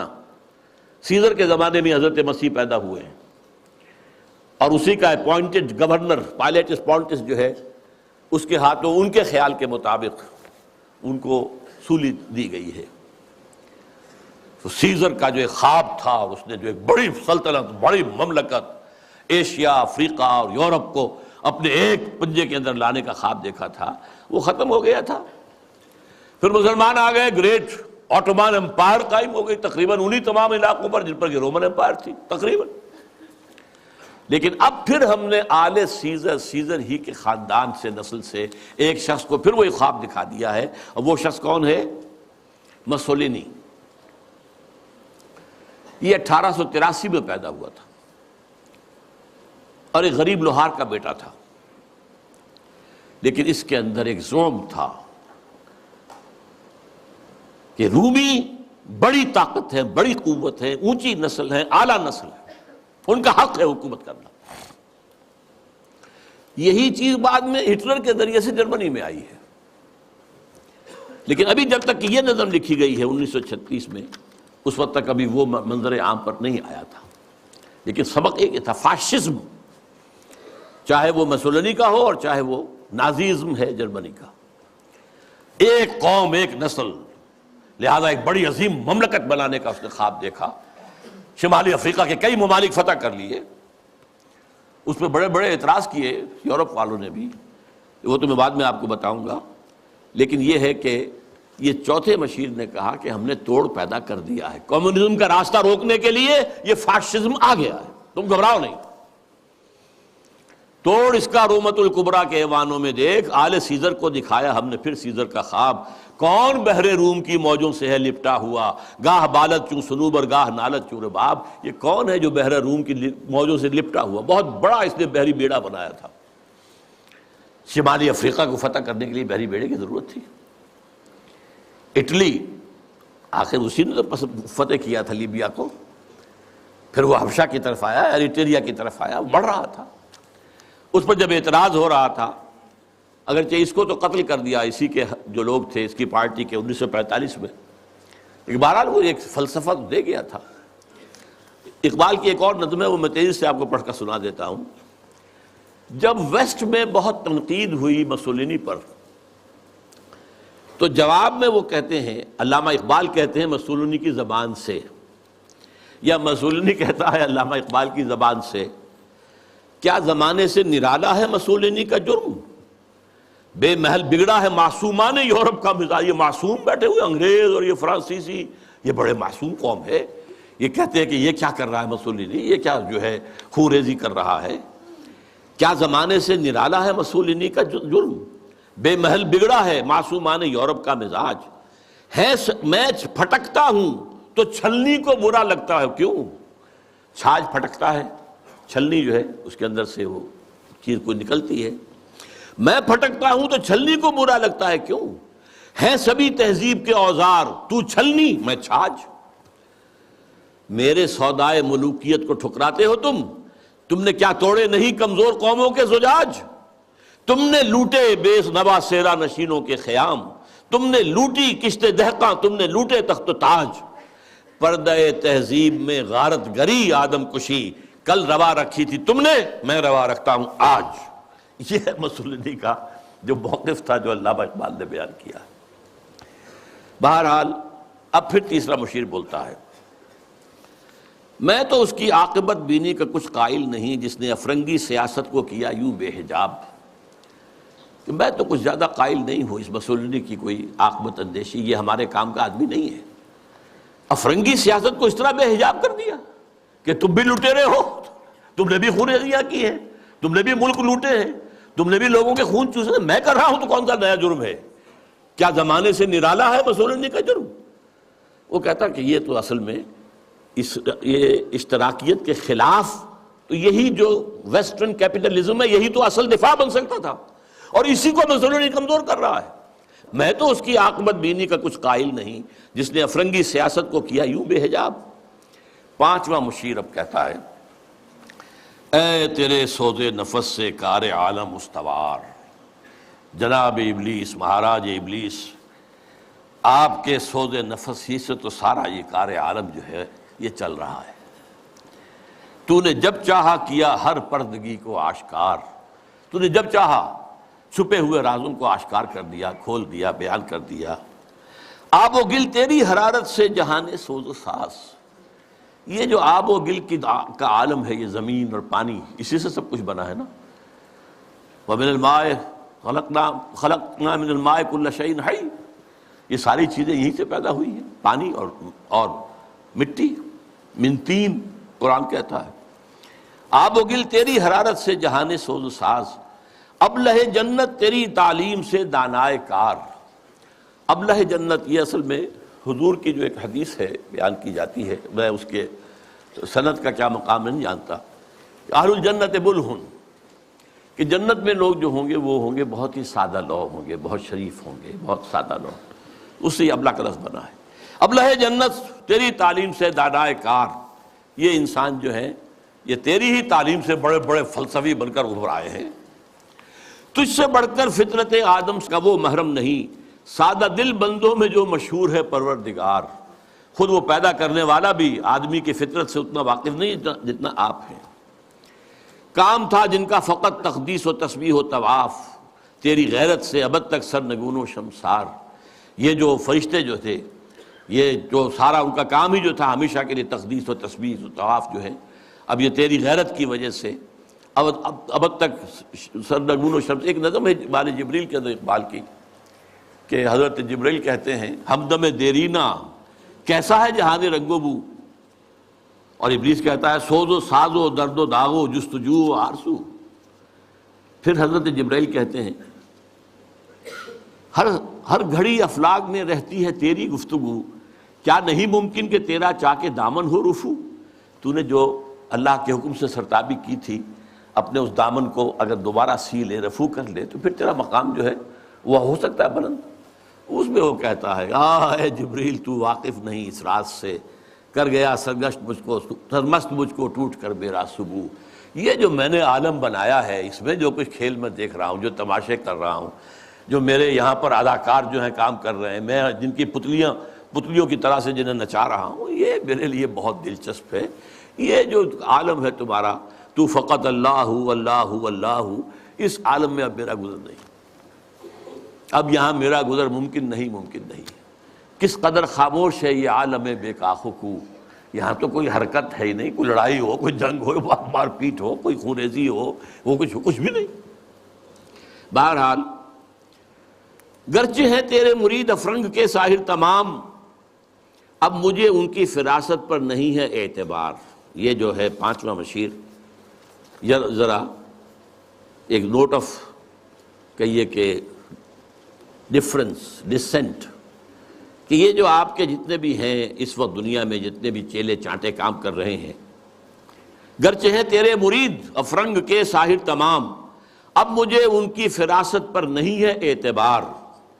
وہ یہودی فتنہ گر، وہی کارل مارکس، وہ یہودی فتنہ گر، وہ روح مصدق کا بروز، روح مصدق کا بروز۔ بروز کہتے ہیں کسی گزری ہوئی شے یا گزرے ہوئے انسان کی روح کا جزوی طور پر یا کلیہ طور پر کسی اور میں بعد میں ظاہر ہو جانا۔ تو یہ جو کہا ہے کہ مصدق، یہ کون تھے؟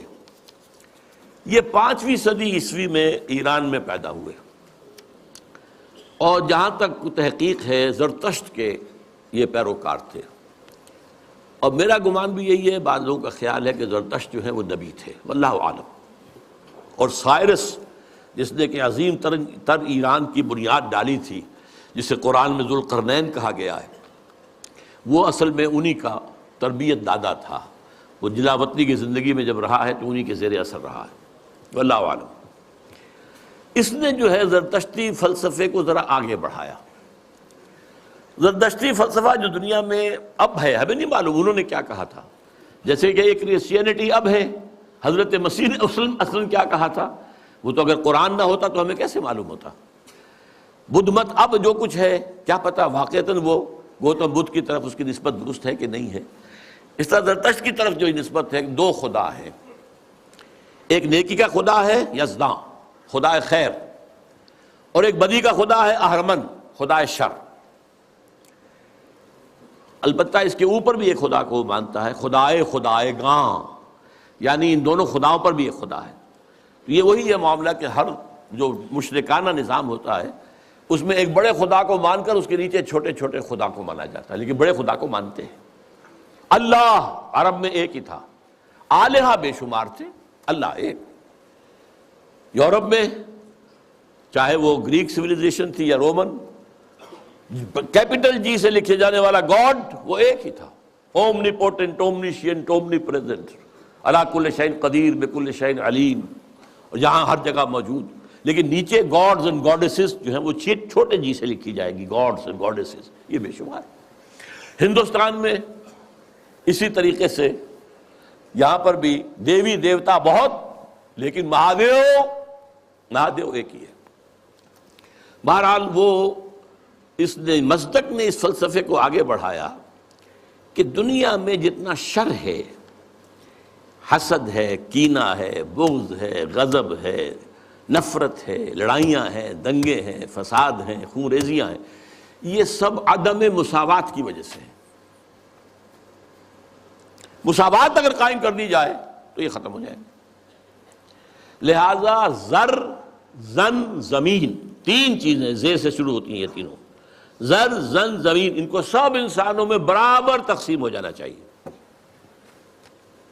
یہ فلسفہ ہے جو سب سے پہلے دنیا میں اس طرف آیا ہے، جدھر پھر ایک چھلانگ جو ہے وہ پھر کارل مارکس نے لگائی ہے، لیکن ابتدا کا فلسفہ یہ تھا مصدق۔ 548 عیسوی میں نوشیروان عادل نے اسے قتل کر دیا، اور اس کے بعد مصدقی فرقہ جو اس کا تھا، جتنے بھی پیروکار تھے ان سب کو بھی تہہ تیغ کر دیا گیا، تو بات ختم ہو گئی۔ تو یہاں پر جو ہے وہ مشیر جو کہہ رہا ہے 5واں، علامہ اقبال کہہ رہے ہیں اس کی زبان سے کہ وہ یہودی فتنہ گر، وہ روح مصدق کا بروز، ہر قبا ہونے کو ہے اس کے جنوں سے تار تار، زاغ دشتی ہو رہا ہے ہم سر شاہین و چرخ۔ یہ جنگلی کوے جو ہیں یہ شاہین اور شکروں کے برابر ہو رہے ہیں، کاشتکار زمیندار کے برابر ہو جائے گا، مزدور کارخانے دار کے برابر ہو جائے گا۔ کیا ہونے چلا ہے، کیا ہو رہا ہے، کیا قیامت آ رہی ہے؟ ہماری ابلیسیت کو تو بہت بڑا خطرہ جو ہے ہو چکا ہے لاحق۔ اور یہ اچھی طرح جان لیجئے، یہ صورت اتنی خوفناک تھی کہ پچھلی صدی کے وسط میں، مڈ 50s میں، ویسٹرن بلاک کانپ رہا تھا کمیونزم کی پیش رفت سے، جس آگ، جنگل کی آگ کی طرح بڑھ رہا تھا کمیونزم۔ سن 1917 کا جو ریولوشن تھا، کیسے کیسے چھلانگیں لگائیں، لیٹن امریکہ میں پہنچ گیا، مڈل امریکہ، کیوبا کے اندر موجود ہے، آج بھی موجود ہے، چائنا میں آ گیا، ہندوستان میں کمیونسٹ پارٹی بن گئی. یہ جو طوفان آ رہا تھا. اور اس سے بھی بڑھ کر بات کیا تھی؟ رشیا جو ہے وہ اسپیس کانکویسٹ کے اندر آگے نکل گیا تھا. سب سے پہلا سپوٹنک جو ہے وہ رشیا نے پھینکا ہے فضا کے اندر، خلا کے اندر. تو کانپ رہے تھے. اس کے بعد انہوں نے یہ سیٹو بنائی اور سینٹو بنائی اور کیا اور بنایا اور نیٹو بنائی سب سے بڑی. یہ سب اس کو کسی طریقے سے. اور سب سے بڑی بات یہ، امریکہ بہادر نے ملینز کی تعداد میں قرآن شائع کر کے انگریزی میں اسے تقسیم کیا مسلمانوں میں. دی گلوریس قرآن اور گیتا لاکھوں کی تعداد میں شائع امریکہ کر رہا، عیسائی، تاکہ بابا تم اپنے مذہب پر جمے رہو. یہ بے خدا ہے، یہ جو کمیونزم ہے یہ تو بالکل ہی ملید ہیں. ہم تو پھر بھی اب خدا کو تو مانتے ہیں نا بھائی. تمہارا نظام ہم نہیں مانتے، تمہارے رسول کو ہم نے نہیں مانا، خدا کو تو مانتے ہیں نا. کیونکہ کم سے کم ہمارا جو ہے یہ خیال کرو، ہمارا ساتھ دو اس کے مقابلے میں. Containment of Russia policy.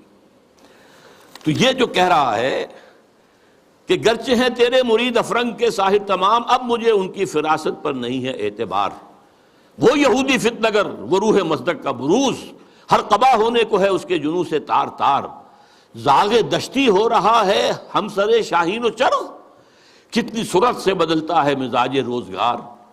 چھا گئی آشفتہ ہو کر وسعت افلاک پر، جس کو نادانی سے ہم سمجھے تھے کہ مشت غبار. ہم سمجھے تھے تو ایک ہے، ایک ملک میں ریولوشن آ گیا ہے نا، رشیا کے اندر آ گیا ہے، بولشوک ریولوشن آ گیا ہے، مشت غبار ہے بس. یہ تو آندھی بن گئی ہے.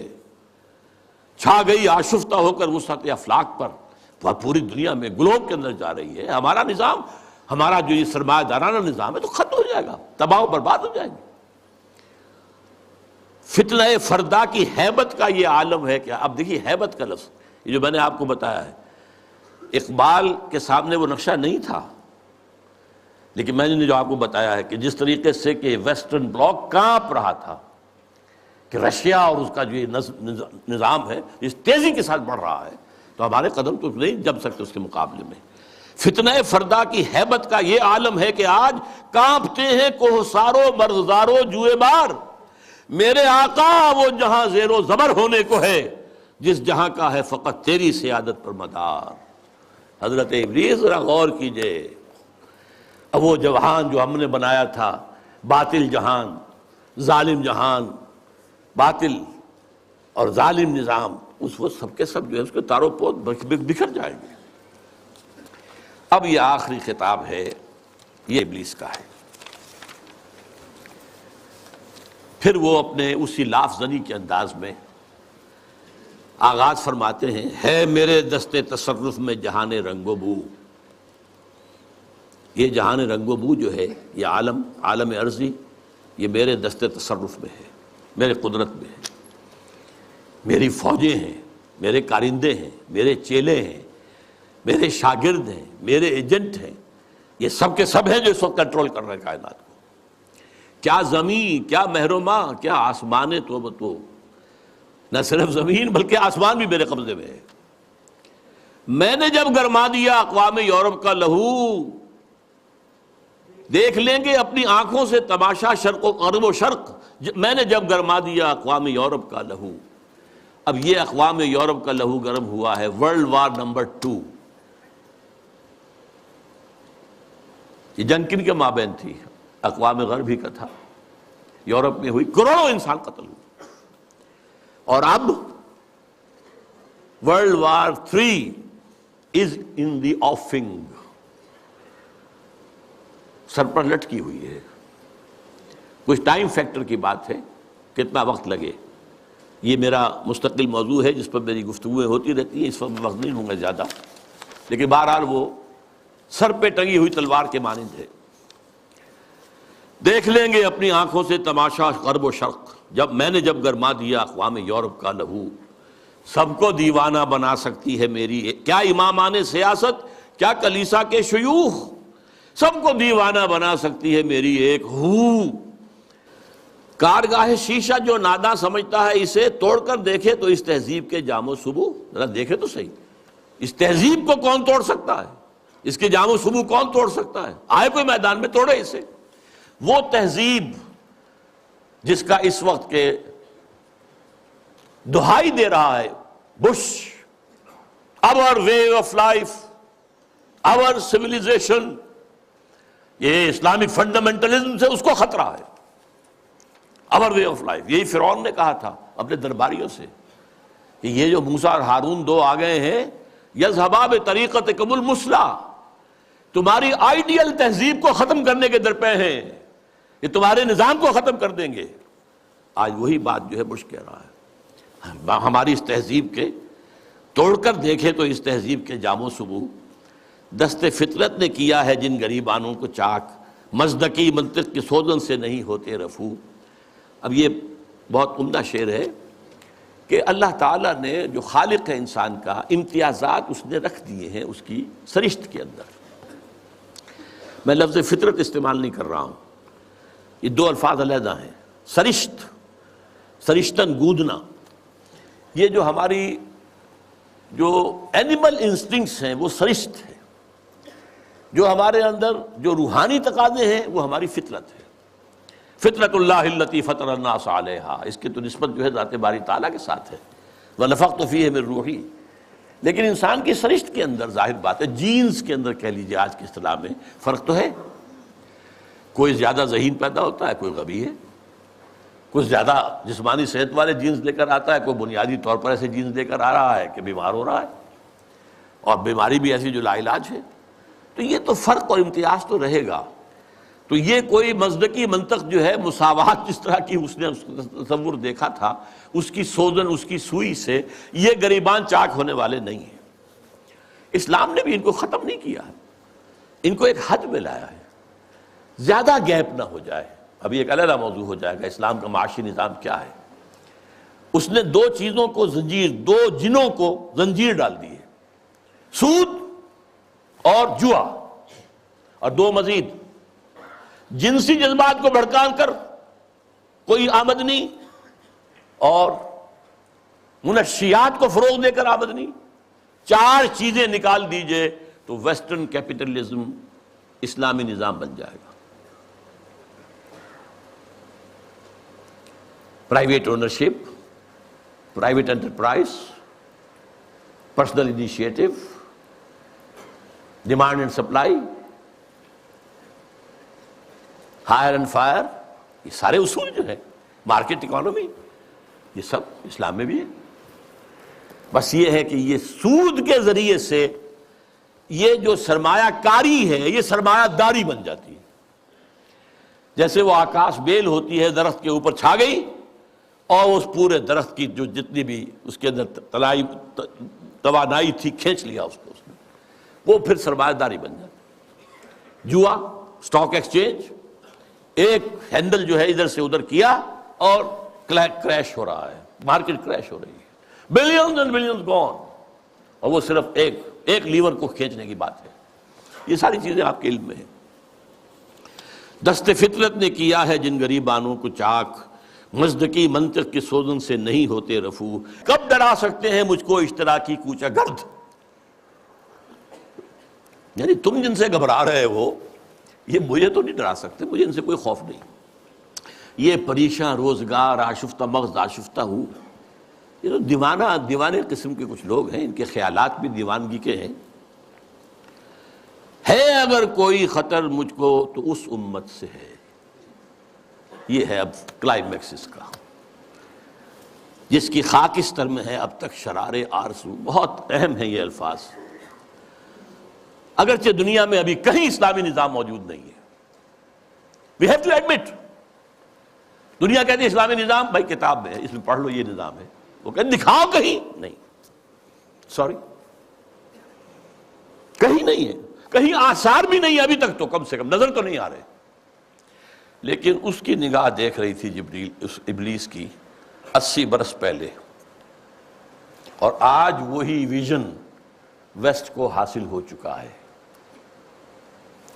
اس کی خاکستر میں ہے اب تک شرار آرزو. خاکستر ایک اگر انگارہ ہے، انگارے کے اوپر راکھ آ جاتی ہے تو آگ تو نظر نہیں آتی، تو راکھ ہے. کہیں اب آپ اسے اٹھائیں گے اور وہ اگر راکھ نکل گئی پھر پتہ چلے گا اندر کیا ہے.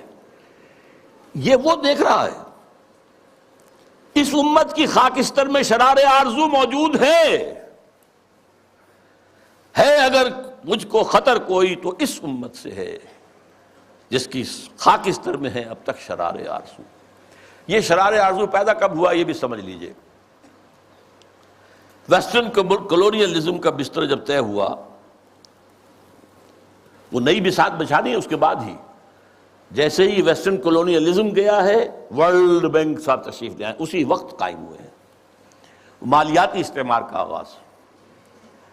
لیکن جب یہ طے ہوا، اب ہم مسلمان بھی آزاد ہو گئے، تو خیال آیا جیسے کسی بے ہوش سے ہوش میں آنے کے بعد یاد آتا ہے میں کیا تھا، ہم کیا تھے، ہمارا بھی تو ایک نظام تھا، کم سے کم یہ کہ ہمارے بھی کچھ قوانین تھے، کچھ تعزیرات تھیں، کچھ حدود تھے، کچھ سزائیں تھیں، کوئی فیملی لاز تھے، کوئی ہمارے جو قانون وراثت تھا، ہماری تہذیب تھی، ہمارے ہاں کی وہ شرم اور عفت والی جو ہے ایک معاشرت تھی، وہ یاد آئی اور ایک خواہش دل میں انگڑائیاں لینے لگی۔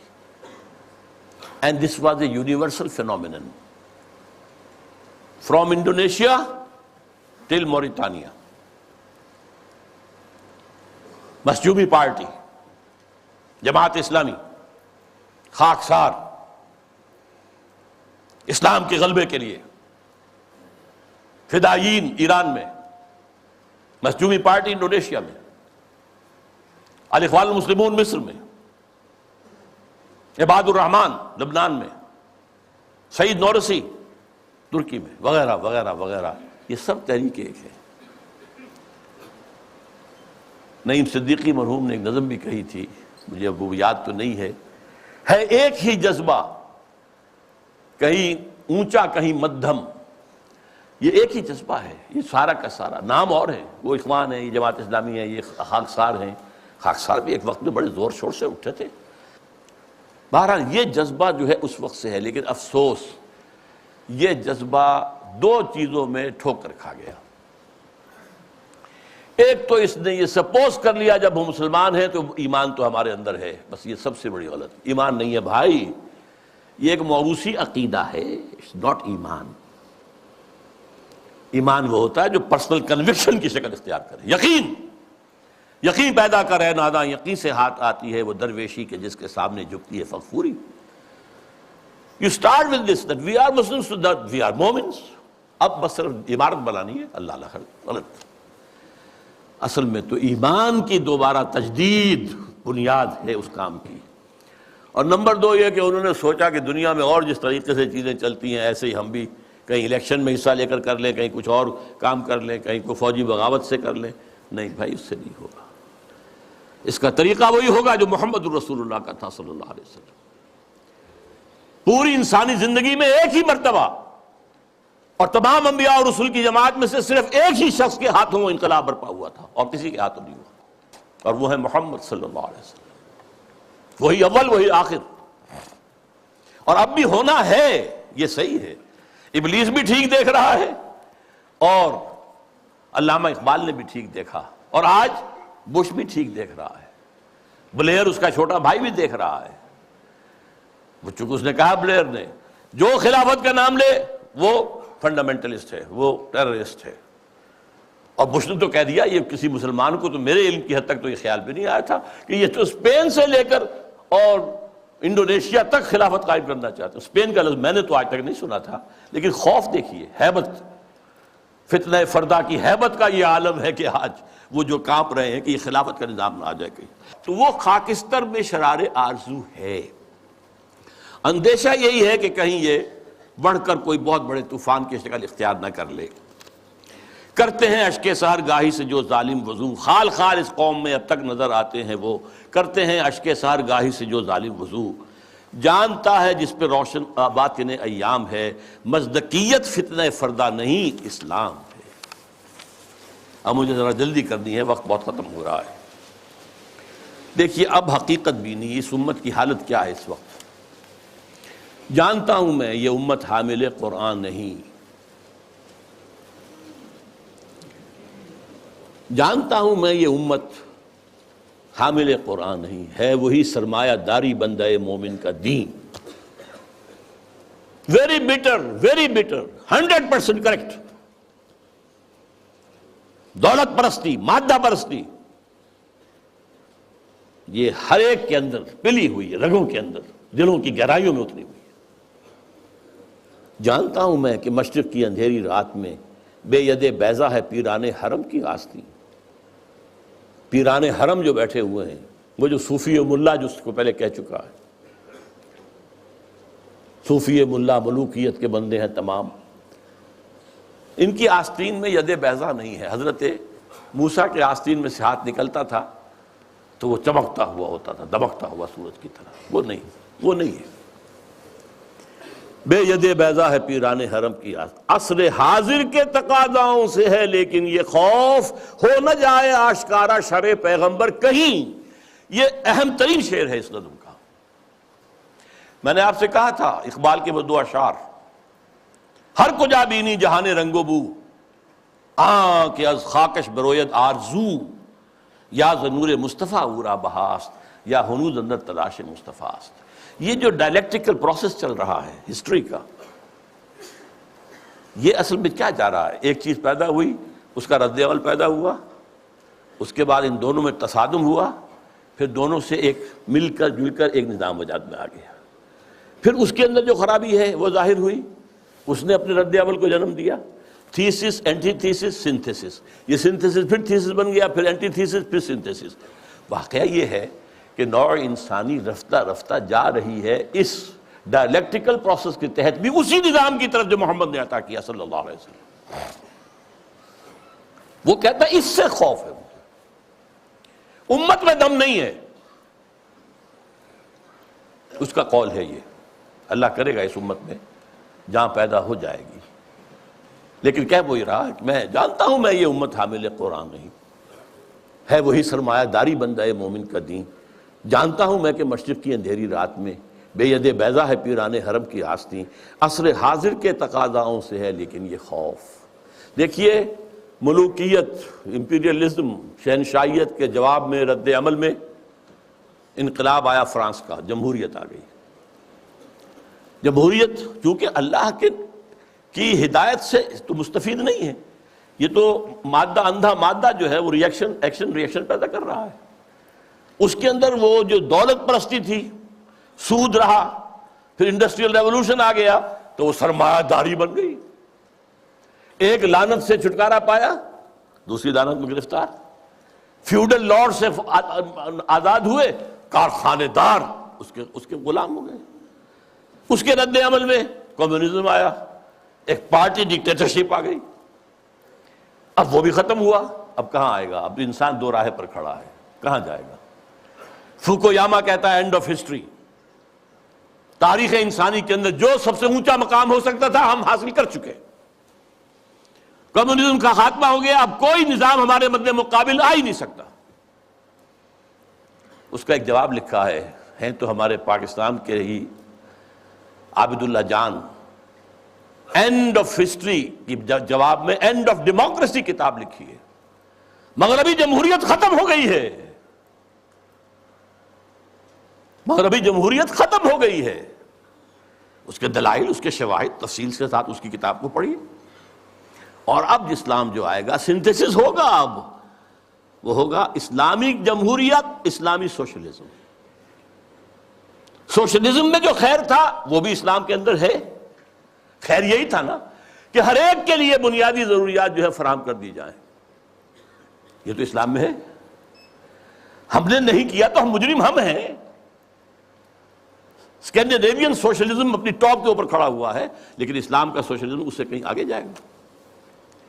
جمہوریت ٹاپ کی، جہاں ایک بوڑھی عورت جو ہے وہ ٹوک سکتی ہے امیر المومنین عمر فاروق کو رضی اللہ تعالیٰ عنہ. ایک شخص ان سے احتساب کر سکتا آپ کا کرتا کیسے بنا ہوا یہ بتائیں، کہاں سے آیا کپڑا؟ یہ اس کا خواب وہ تو اسلام میں ہے. لیکن یہاں جیسا کہ میں نے کہا اسلامی جمہوریت ہوگی، اللہ کی حاکمیت کے تحت عوامی خلافت. اسلامی سوشلزم ہوگا، ہر ایک کی بنیادی ضروریات کی کفالت زکوٰۃ کے نظام کے ذریعے سے. یہ نظام ہے. تو عصر حاضر کے تقاضاؤں سے ہے، لیکن یہ خوف ہو نہ جائے آشکارا شرع پیغمبر کہیں، الحذر آئین پیغمبر سے 100 بار الحذر، حافظ ناموس زن مرد آزما مرد آفرین، الحذر پناہ پناہ آئین پیغمبر صلی اللہ علیہ وسلم۔ یہاں اقبال نے جو کمال دکھایا ہے، دس از دی جسٹ، لب لباب۔ وہ آئین پیغمبر کیا ہے؟ نمبر 1 حافظ ناموس زن مرد آزما مرد آفرین۔ اس کا جو معاشرتی نظام ہے وہ کیا ہے؟ عورت کی عصمت و عفت کی حفاظت، نمبر 1۔ اس کے لیے 4 پردے دیے اسلام نے، 1 نہیں 4، پورے معاشرے میں ایک پردہ ہو۔ سیگریگیشن آف دی سیکسز، مردوں کا دائرہ کار علیحدہ ہے، عورتوں کا علیحدہ ہے، مردوں کے اسکول علیحدہ ہے، عورتوں کے علیحدہ ہے، مردوں کی کالج علیحدہ ہے، عورتوں کے علیحدہ ہے، مردوں کے اسپتال علیحدہ ہے، عورتوں کے علیحدہ ہے، سیگریگیشن۔ نمبر 2 گھر کی 4 دیواری کے اندر، یہ نمبر 2 پردہ ہے۔ باہر نکلے تو برقع لیں یا چادر لیں، چہرہ ڈھانپے، یہ تیسرا پردہ ہے۔ اور گھر کی 4 دیواری کے اندر بدن کو پورے طور پر ڈھانک کر رکھنا، سوائے چہرے کے اور ہاتھ کے اور پاؤں کے۔ اس کے سوا عورت کے جسم کا کوئی حصہ ماں کا بھی بیٹے کی نگاہ میں نہ آئے، بہن کا بھائی کی نگاہ میں نہ آئے، بیٹی کا باپ کی نگاہ میں نہ آئے۔ ورنہ کیا نہیں ہو رہا آج؟ انسیسٹ نہیں ہو رہا آج؟ کتنا ہو رہا ہے یورپ میں، اور آپ کے ہاں کتنا کچھ ہو رہا ہے۔ حافظ ناموس زن مرد آزما، مرد کے لیے چیلنج ہے، تمہارا کام ہے، معاش کی پوری ذمہ داری تمہارے سر ہے، عورت کے سر نہیں ہے، اس کی کفالت تمہارے ذمہ ہے، یو ہیو ٹو سپورٹ ہر، اور اولاد کی ساری کفالت تمہارے ذمہ ہے۔ شادی کرو گے مہر تم دو گے، عورت لے گی، شادی کا خرچہ تم کرو گے، دعوت تم دو گے ولیمے کی، عورت کے والوں کی، لڑکی والوں کی طرف کوئی نہیں۔ This is the challenge to the males. حافظ ناموس زن مرد آزما، چیلنجنگ، اور دفاع جو ہے ملک کا وہ اصل میں تمہاری ذمہ داری ہے۔ یہ ٹھیک ہے کسی آخری وقت میں آ کر اگر ہوم ٹو ہوم فائٹنگ ہو رہی ہو، اسٹریٹ فائٹنگ ہو رہی ہو، عورتیں بھی آئیں میدان میں، ٹھیک ہے، لیکن نہیں، بنیادی طور پر نہیں۔ اسی سے مردانگی پیدا ہوتی ہے۔ نمبر 2 موت کا پیغام ہر نوع غلامی کے لیے، نہ کوئی فخفور و خاکہ، نہ گدائے رہنشین، کوئی غلامی نہیں، کوئی حاکم نہیں، کوئی محکوم نہیں، اللہ حاکم، تم سب محکوم، کونوا عباد اللہ اخوانا، سیاسی سطح پر تم سب برابر ہو، بالکل نو ڈسکریمنیشن۔ کرتا ہے دولت کو ہر آلودگی سے پاک و صاف، دولت کے اندر جو گندگیاں آ جاتی ہیں ان سے پاک و صاف کرتا ہے آئین پیغمبر۔ زکوٰۃ بھی نکالو اس میں سے، صدقات بھی نکالو اس میں سے، آپ پاک کرو اس کو۔ اور منعموں کو مال و دولت کا بناتا ہے امی، یہاں تو منعموں کر کیجئے، جن کو اللہ نے دولت دی ہے، کہتا ہے یہ تمہارا مال نہیں ہے، اللہ کا مال ہے۔ این امانت چند روزہ نزدماست، در حقیقت مالک ہر شے خداست۔ یہ تو امانت ہے، جو مالک ہے اس کی مرضی کے مطابق میں تصرف کرو گے، اور اس سے بڑھ کر کیا فکر و عمل کا، اس سے بڑھ کر اور کیا فکر و عمل کا انقلاب؟ بادشاہوں کی نہیں، اللہ کی ہے یہ زمین۔ دیکھ خدایا یہ زمین تیری نہیں، تیری نہیں، تیرے آبا کی نہیں، تیری نہیں، میری نہیں، اللہ کی زمین ہے۔ اصول کیا ہے؟ کوئی بنجر زمین کہیں پڑی ہے، جو اس کو قابل کاشت بنا لے گا وہی مالک ہو جائے گا، اور اگر کاشت نہیں کرے گا، 3 سال اگر گزر گئے تو ختم، ملکیت ختم۔ اور جس کی زمین ہے خود کاشت کرے، یہ میں پہلے بیان کر چکا ہوں۔ امام ابو حنیفہ، امام مالک دونوں کا موقف ہے۔ اب کیا کہہ رہا ہے دیکھیے، چشم عالم سے رہے پوشیدہ یہ آئین تو خوب، یہ آئین انسانوں کے نگاہوں کے سامنے آنا نہیں چاہیے، اسے روکو۔ ذرا سی جھلک دکھانے کی امید ہو گئی افغانستان میں، اس ابلیس اور ابلیس کے چیلوں نے نپ دی ایول ان دی بڈ، ختم، جھلک ہو گئی تھی، تھوڑی سی جھلک تھی، پورے افغانستان میں امن و امان ہو گیا تھا۔ یہ غنیمت ہے کہ خود مومن ہے محروم یقین۔ ہمارے لیے یہ بات ہے قابل اطمینان کہ مومن ہی کو یقین نہیں ہے کہ میرے پاس یہ نظام ہے، یہ نظام واقعی اچھا ہے، یہاں تو کہتے ہیں سود کے بغیر کوئی نظام چل ہی نہیں سکتا، معیشت کا کوئی نظام ممکن ہی نہیں ہے. یہ ہمارے ہاں سب کہتے ہیں. وہ سارا نظام جو ان کا جو ہے وہ جادو وہ ہے جو سر چڑھ کر بول رہا ہے یہی بہتر الہیات میں الجھا رہے، یہ کتاب اللہ کی تعویلات میں الجھا رہے، اسی میں لگائے رکھو اسے، اس میں یہ مفہوم اور اس کے اندر یہ مفہوم اور اس میں سے نکالو اور بال کی کھال اتارو، اس میں لگائے رکھو. توڑ ڈالے جس کی تکبیریں طلسم میں ششجہات، ہونا روشن اس خدا اندیش کی تاریک رات. یہ خدا کا تصور رکھنے والا جو ہے، اس کی رات جو تاریک ہے وہ کہیں روشن نہ ہو جائے، صبح نہ طلوع ہو جائے، کیونکہ پھر اس کی تکبیریں جو ہیں ششجہات، 6 جو ڈائمنشنز ہیں ان سب کو جو ہے توڑ کے رکھ دے گی. اب وہ مسائل کیا ہیں جن میں الجھاؤ؟ یہ اقبال کے خاص زمانے کے مسائل تھے. ابن مریم مر گیا یا زندہ جاوید ہے؟ حضرت مسیح فوت ہو چکے، سولی چڑھ چکے، یا نہیں آ کر کشمیر میں دفن ہو گئے، یا کیا ہوا؟ ابن مریم مر گیا یا زندہ جاوید ہے؟ ہیں صفات ذات حق حق سے جدا یا عین ذات؟ یہ میں پہلے گنوا چکا ہوں آپ کو. آنے والے سے مسیح ناصری مقصود ہے یا مجدد جس میں ہو فرزند مریم کے صفات؟ وہ جس کے آنے کی خبر دی گئی ہے وہ وہی عیسیٰ ابن مریم ہوں گے، مسیح ناصری، جیزس آف نازرت، یا یہ کوئی مجدد ہوگا جس کے اندر مریم، فرزند مریم کے صفات؟ یہ سارے مسائل اس زمانے میں قادیانیت نے بڑے زور اور شور کے ساتھ کھڑے کیے ہوئے تھے. آج آپ نہیں جان سکتے جس قدر یہ چیزیں جو ہیں مسلمانوں میں، کم سے کم ہندوستان میں اور خاص طور پہ پنجاب کے اندر، جس تیزی کے ساتھ یہ پروان چڑھی ہے، اور قادیانیت جو ہے جنگل کی آگ کی طرح پھیل رہی تھی اس وقت. اس لیے کہ غلام احمد قادیانی نے کچھ مناظرے سر کیے تھے، کچھ عیسائیوں کو شکستیں دی تھی، کچھ آریاؤں کو شکستیں دی تھی، وہ سب کے جو ہے آنکھوں کا تارا تھا. خود اقبال نے تعریف کی غلام احمد قادیانی کی، لیکن پھر اس کے بعد ان کو کافر قرار دیا. اور جب انہیں پوچھا گیا کہ یہ کیا معاملہ ہے، آپ نے پہلے تو تعریف کی تھی، تو کہا only stones do not change. یہ فتنے ان کے اٹھائے ہوئے الفاظ ہیں اس وقت میں. ہے کلام اللہ کے الفاظ حادث یا قدیم، امت مرحوم کی ہے کس عقیدے میں نجات؟ کیا مسلمان کے لیے کافی نہیں اس دور میں یہ الہیات کے ترشے ہوئے لات و منات؟ تم اسے بیگانہ رکھو عالم کردار سے، تاب سات زندگی میں اس کے سب مہرے ہوں مات. خیر اسی میں ہے قیامت تک رہے مومن غلام، چھوڑ کر اوروں کی خاطر یہ جہان بے ثبات. ہے وہی شعر و تصوف اس کے حق میں خوب تر، جو چھپا دے اس کی آنکھوں سے تماشائے حیات. ہر نفس ڈرتا ہوں اس امت کی بیداری سے میں، ہے حقیقت جس کی دی کی احتساب کائنات. مست رکھو ذکر و فکر صبح گاہی میں اسے، مختطر کر دو مزاج خانقاہی میں اسے. یہ اس کی آخری جو ہے ہدایات ہیں. میں اس کے ساتھ ہی ابلیس کا فرمان اپنے سیاسی فرزندوں کے نام وہ بھی لے کر آیا تھا، لیکن اب وقت نہیں ہے. اب جو دوسرا حصہ تھا میری گفتگو کا، وہ جماعت جو بنانا چاہتے تھے علامہ اقبال، وہ جو میں بیان کر چکا ہوں، ایسی جماعت جس میں پریکٹسنگ مسلمز ہوں، اسلام کو پہلے اپنے وجود پر نافذ کریں پھر میدان میں آئیں، اور بیعت کی بنیاد پر، امارت کی بنیاد پر نظام ہو.